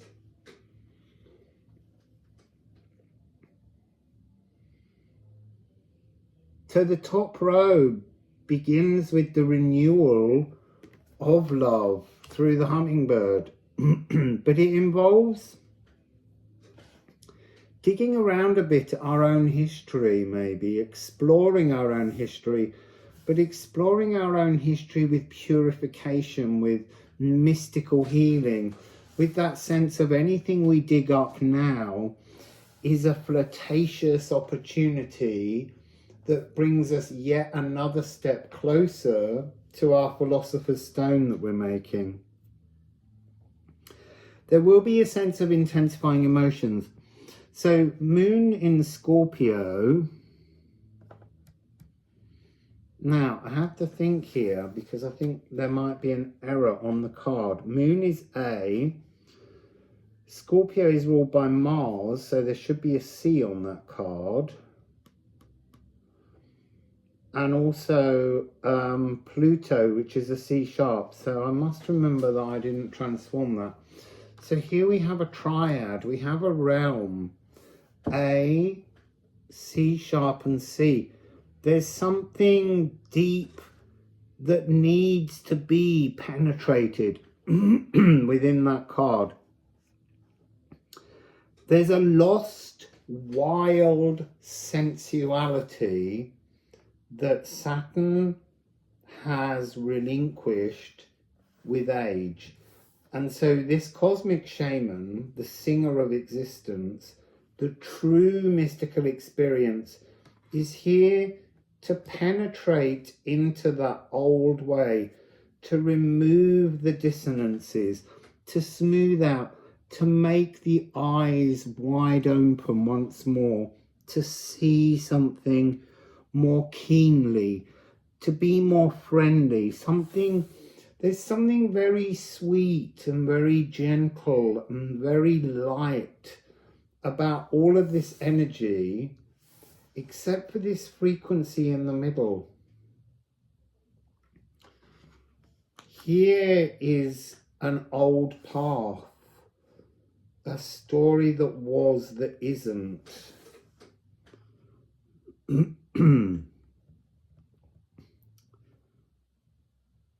There's almost something here about needing support to maneuver in the world. It's almost like bringing the energy to see deeply inside others without any cajoling, without any manipulation, just singing your new existence, that somehow this is like you're beginning to sense the growing light worker, healer. Ooh, the light went a bit different then. Within. There's something deeply beautiful in the exploration of this.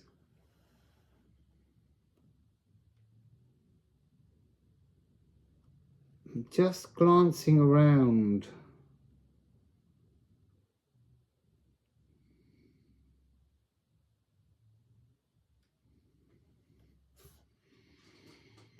You see, I'm also being drawn to the fact that Liffruma and Waterfall are 13 and 9. And 13 and 9 becomes a deeply divine, mystical creativity. And I feel like it was a creativity that you once had and was lost, and that's what's returning. It's making you sing a new existence for yourself, a sacred song of life, being in awe at being alive.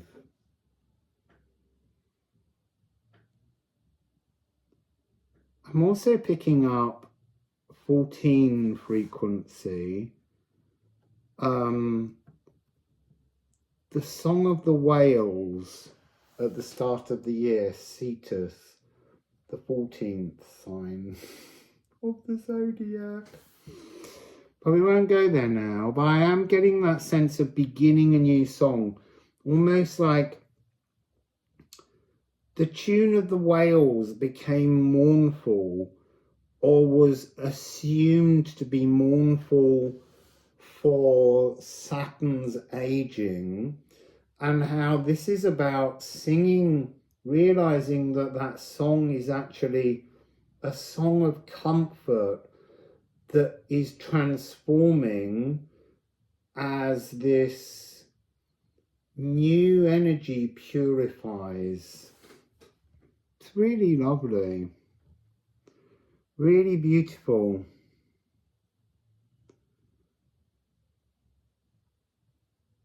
I'm seeing a sense of cattle being rounded up, but they're like, again, they're almost like shamanic skulls, reminders of connections to the dead as part of this loving exploration to reawaken. You see, I think I held these the wrong way around before, but I want you to see how there's a renewal of the heart frequency between these two hummingbirds. Almost like this one, this old, is coming back to life to bring new energy through singing a new song. So that's gorgeous.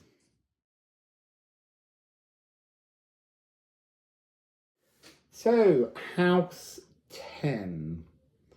So this is the fourth quarter, moving into the last three houses. So we're at the mid-heaven point, and it begins at 5 degrees of Aquarius and moves to 6 degrees of Pisces.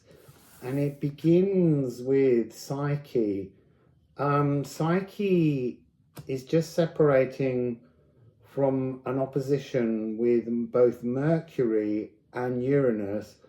4 degrees with Mercury separation, 5 degrees with Uranus, which is rather magical since here it is card 45. So this is about seeking the soul's home, the deification of the human soul. It's reaching the mid-heaven of the process, moving now into a totally new spiritual frequency as you approach your Philosopher's Stone. So we have Psyche. Also, there's Hygeia, Chariklo, and Eros, I believe, in Aquarius, if I remember rightly. So this is explosive, creative inspirations. Being in tune and riding cosmic waveforms. Self-expressive fun. So wonderful, wonderful energy. Really beautiful. There's a major fifth here, Moon in Leo. I'm having to check these now because I'm a bit concerned I didn't copy and paste the right tones in. It's a major fifth, Sun and the Moon. So this is a very open, perfect, there's nothing disrupting these waveforms. They're absolutely moving together. They haven't got that emotional knocking that takes place within thirds, seconds, sixes and sevenths. This is a perfect fifth. This is riding a cosmic waveform. And it's followed by Idel, your birthright. So within the search of alchemy for the Philosopher's Stone, this is your birthright to move, to understand, to approach your Philosopher's Stone with such joyous fun. And it's bringing you to 13 frequency. It's bringing you to understand the mirror that you are and what you reflect into the world. Very beautiful energy. Now, underneath that is the beginning of the approach to your Philosopher's Stone, which you will find in house 12, I hope. So this is the cosmic conjurer. You know, to get there, you've got to be able to deify yourself somehow. You've got to be able to understand that while we are physical beings, human earth seeds, we do also contain a spiritual soul, a multi-dimensional being that stretches past just your higher self and your over self, but right up to the elven light. And that's the energy that I'm getting from this bottom row. This might be your first glimpse at the elven light frequency, merging, conjunction, coming into a conjunction to explore the gathered light, the channel that exists in the elven ring, the tones, the frequencies, the perfect harmonies of everything. It's about taking off, soaring high through the dimensional portals so that you can merge and glimpse with this energy of your Philosopher's Stone. There's something here about that being the burgeoning, fledgling growth of your Philosopher's Stone, which is often seen as red. Interesting now that I'm being drawn to the red on both of these, as if your birthright is your Philosopher's Stone.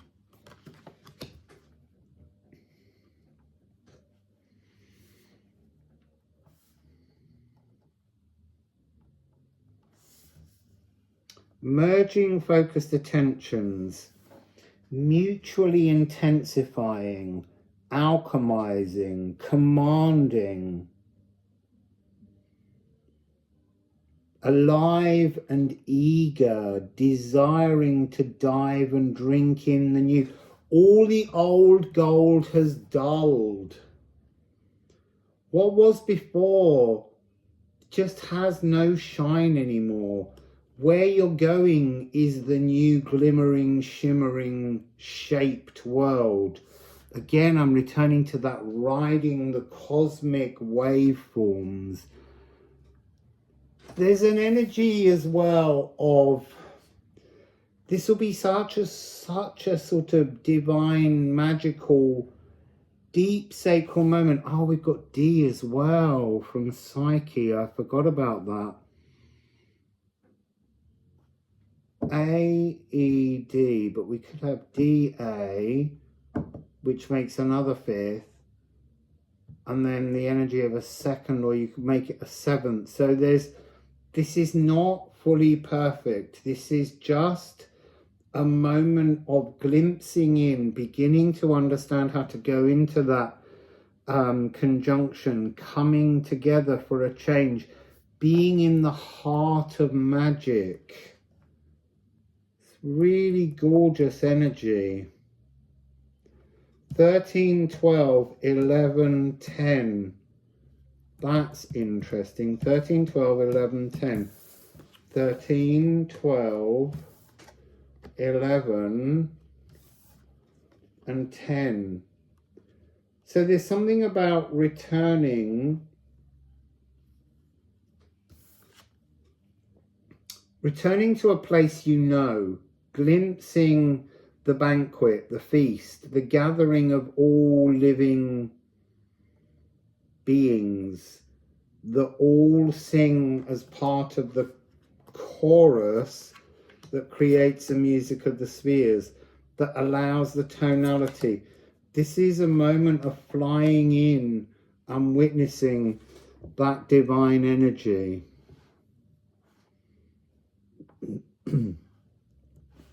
There's something here about your Philosopher's Stone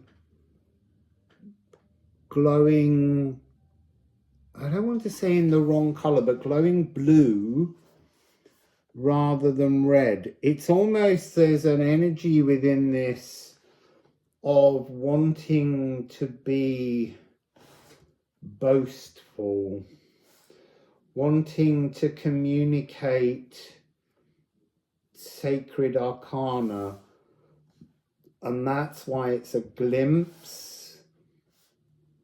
Maybe there'll be something in the next two, but there's something here about not yet appreciating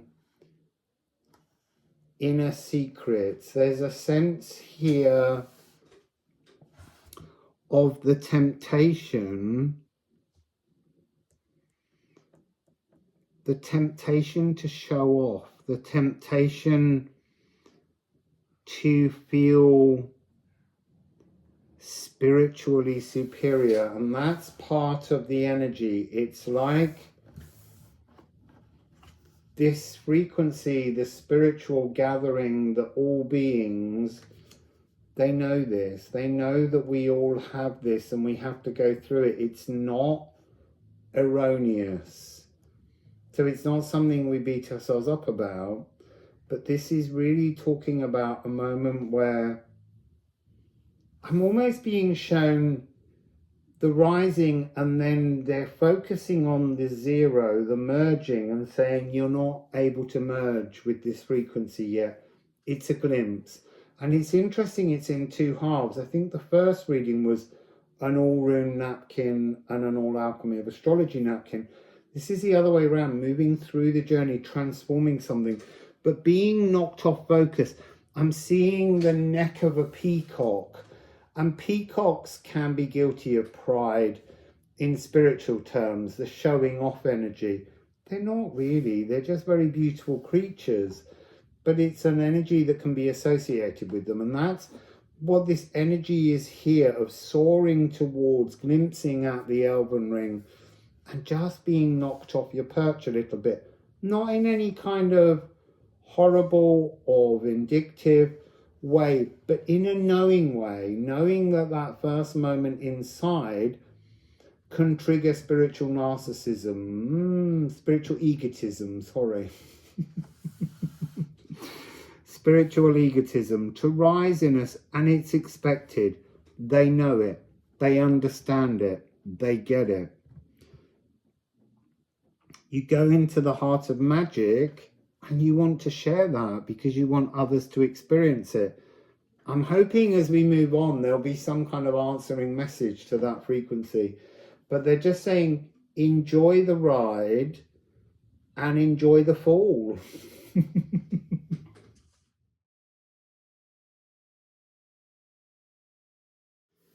So, house 11 begins at 6 degrees of Pisces and goes to 8 degrees of Aries.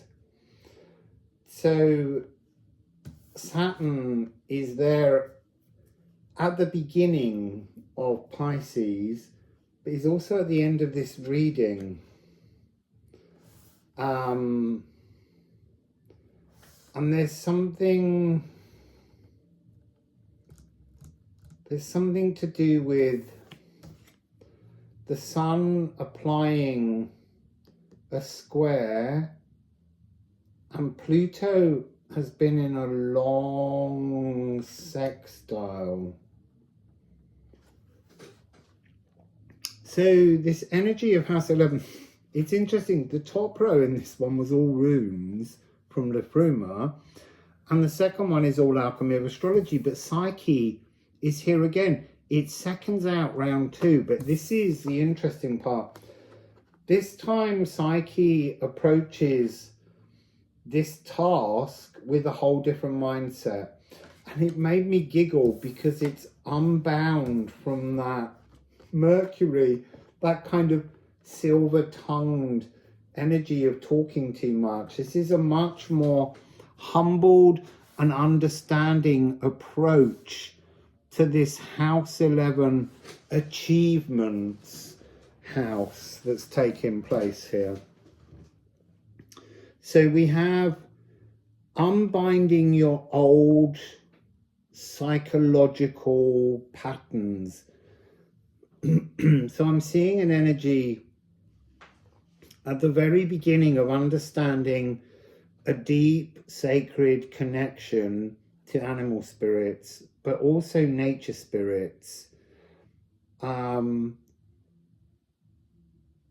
seeing like a series of spirits piled on top of each other, and they're all somehow part of that process. And then they're saying to me, stop telling them the solution to this bit, because that's me being House 10 and sort of sensing, oh, I can see the energy with my deep X-ray vision. It's like, just go easy. This is a deeply sacred house frequency, and people have to approach this. Now, another energy I got with this was sort of like an energy of time at one speed, and then it's speeding up, and then it dropping really, really slow throughout this frequency. I feel like I can't talk now, like I'm not allowed to read.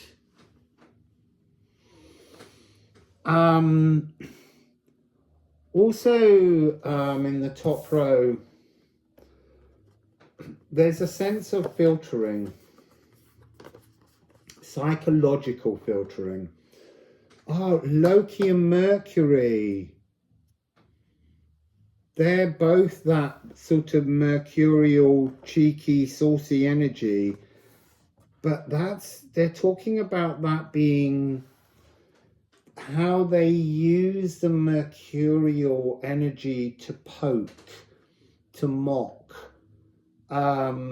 others who are in spiritual egotism. Interesting. So going back to this, 6 points, 4 points, it's like removing the 3 sticks, bringing it down to 2 as you get ever closer to this emerging Philosopher's Stone. And then it becomes 1 when it pours down. Where's it pouring down? Into Saturn. And when Saturn came out, it was, hello, old friend. And very much that's when the energy of Kronos, of time, started to work into this frequency. So in terms of tonality, we've got the sacral, the D. We've got a G sharp of Mercury, the throat. We've also got Saturn with F, D, F, G sharp. There's something about the intervals here, the realms, the space between the magic becoming ever closer together.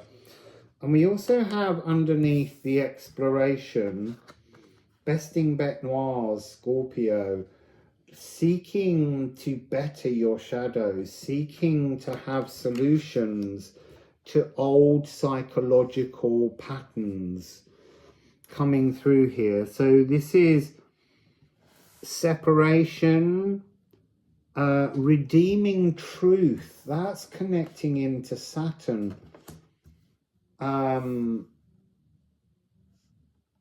Redeeming truth. There's something I wanted to say of a family secret contained within this energy. A silence. You won't even know it's a family secret because it's never been expressed. It's died with every ancestor, but it's been reborn in you. It's reborn in all of us. It's the very opposite of spiritual egotism. It's the silence. Oh, 'tis visible silence. maybe that's what it is, this thread of visible silence, that it's like having had psychic ancestors, because look, we're all capable of psychic frequencies. You just have to train yourself to allow them to flow. You have to trust in the magic. You have to break the bonds of the world around you. And that's what's happening here. This is this energy of multiplication, strengthening. So your ancestors who've had witchy poo powers, they haven't spoken about it, because that's what brought them down, or brought others down. See, they're saying a peg or two.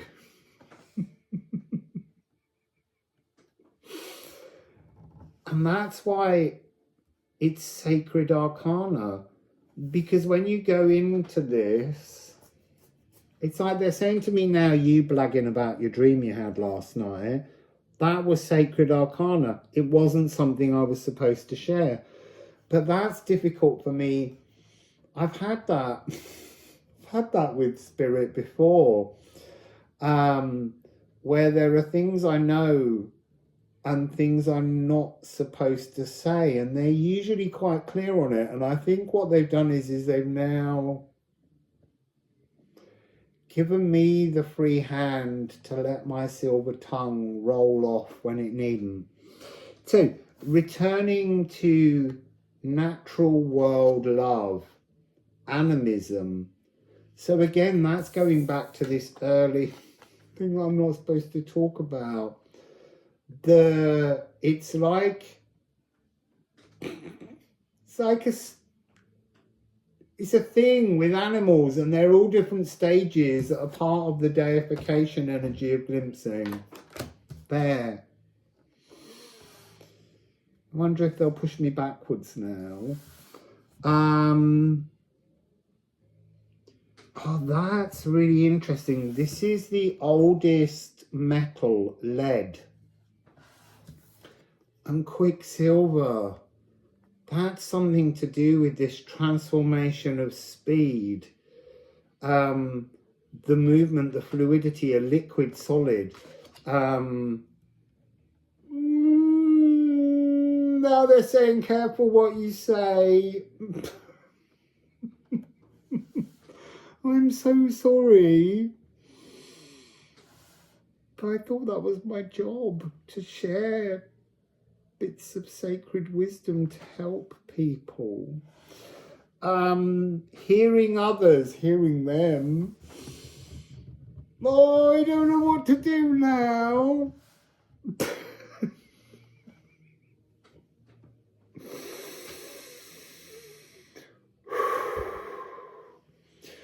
Right, now they're making jokes. They're just being funny. They say, before you run away with yourself, because she's in the Raza card.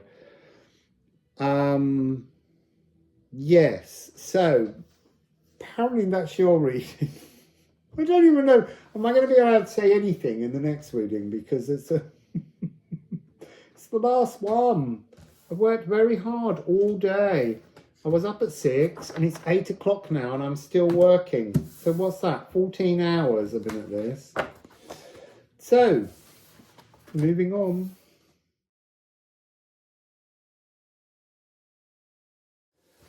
Well, we're at house 12 and I got into trouble in the last house with spirit.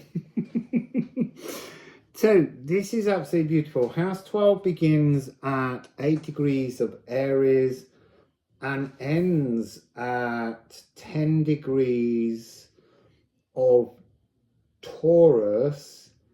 And what's so fascinating, I mean, it's such a joy shuffling these decks. I love these decks that we're making together. So all the way through this, I didn't know that it was the story of the Philosopher's Stone until I was doing the readings. And I didn't know the form, but it came out in this reading. And it's also interesting that it's part of a 13 moon, Oh no! Go and get that one. A 13-moon cycle of Jupiter's presence in Taurus, and the reading actually ends with Jupiter, but Jupiter is the very last planet, asteroid in the lineup as you go around because of the position that house 1 begins at with the exact moment of the full moon. So that was really magical. And then at the very end, 2 end cards came out. One was Ophiuchus. Oh, and also these are both absent from the symbol, which I didn't put on when I first created them in my rush to put all the artwork together. And at the very beginning, we talked about a missing piece, and you found the piece to make your Philosopher's Stone, but you have to make peace with the fact that it's personal. So it's just reminding me to watch my mouth. They're so funny, Spirit. Oh, and there's a 6/6 there. Sorry, this also came out.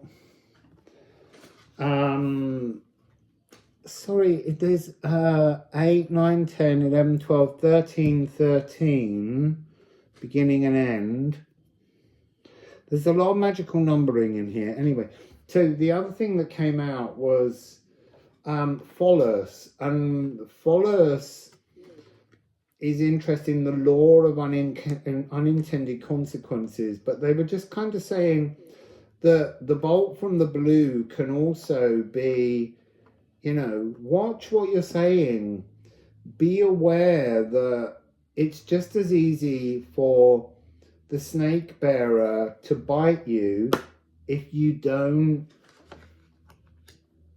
be sacred about this. If you just, because look, I giggle a lot and there is a lot of fun to be had, but we also have to recognize the deeply sacred moments that we experience that are personally sacred. I guess that's part of the message, and I wouldn't ordinarily take an extra 2 cards, but I think they were a message both to me and to you on this journey. There are some things that we share far too much, and sometimes we need to work things out for ourselves, understand things for ourselves, and witness that energy of Sacred Arcana, the John D card. Oh, which is House 11. That's really interesting, because it was in House 11 that I made my slip up and got gobby. I need to look now. Yeah, the Monas Hieroglyphicus.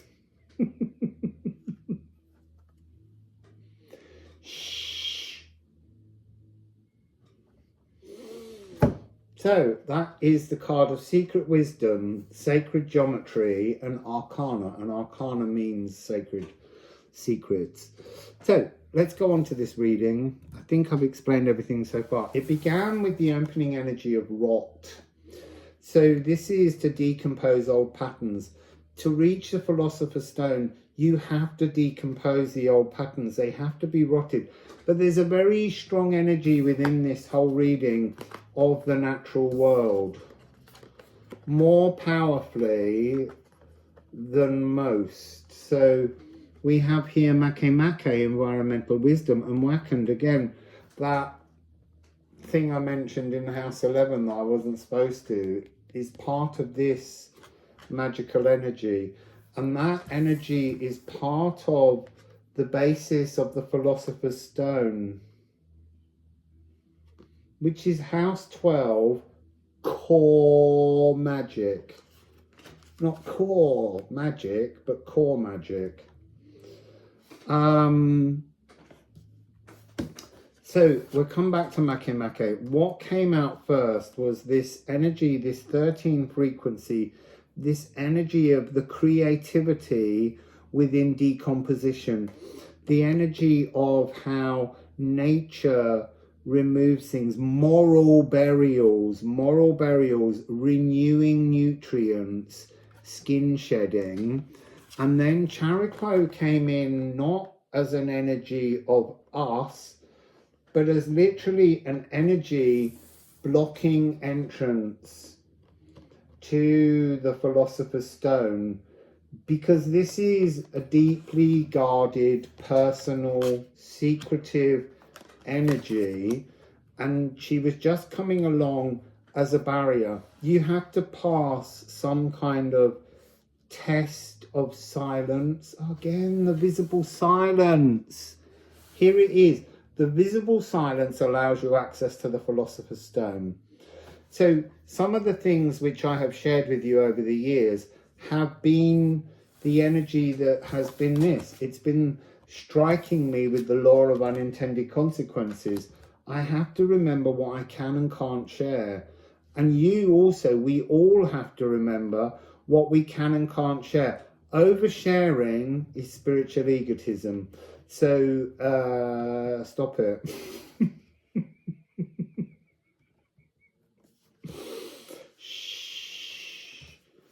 So the Philosopher's Stone will bear all fruits, obviously, but I can't say how. I'm not saying I've got mine. I nearly have.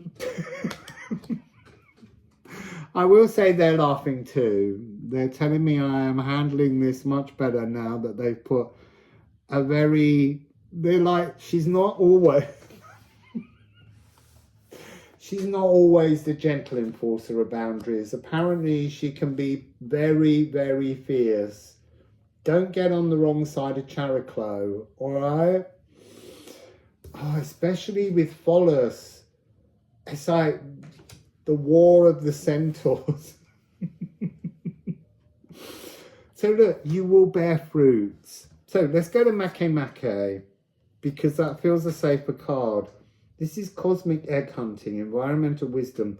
This is again picking up on the energy of Saturn, the energy of the natural world. As I said earlier, our love for the natural world and our appreciation that to create the alchemy, to achieve what we want in life, it has to be done with an awareness of the animal magus.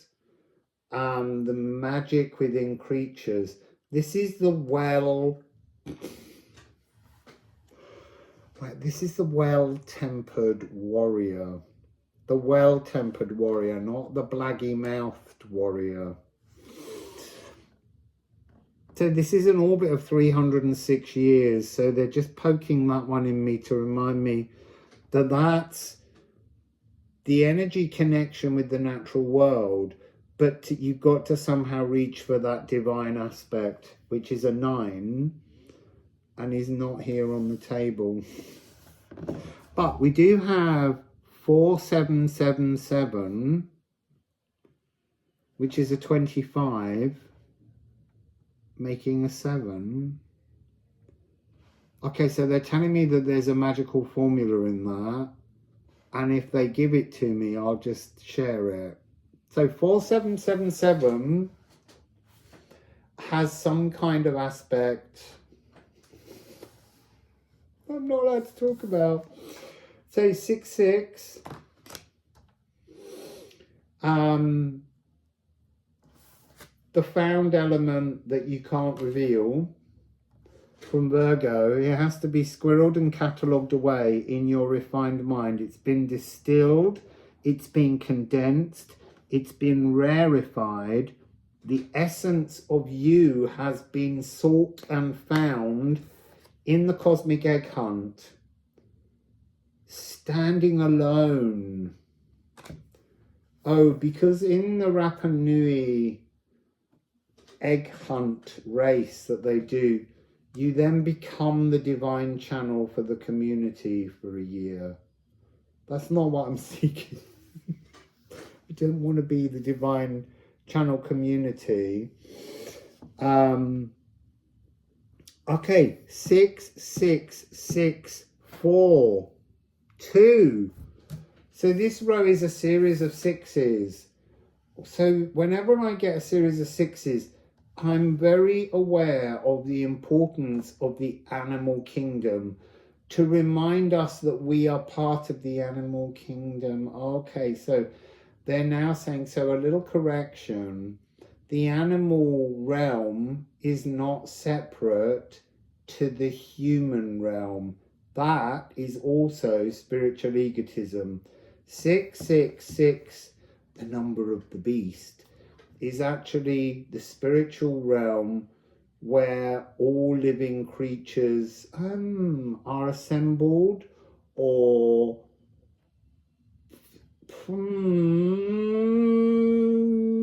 they're saying, say no more, say no more, say no more, epiphany underway, do not share. I don't know. Anyway, Jupiter's here. So Jupiter's just come in at the end. Jupiter's looking a little bit annoyed with me. So Jupiter is G, the energy wings. Let's go over the notes. G and F. There's not much room. It's almost, again, an A sharp, the nervous system. That's quite a little moment of tension. But there is something being shown about how the closer you get to the Philosopher's Stone, the greater singularity of pitch or something. I feel like every time they're giving me things, they're like, it's a test to see if you blag. So, I don't know what to say. If you're looking at this as house 12, you will have been through the other houses and you will understand where we've arrived at.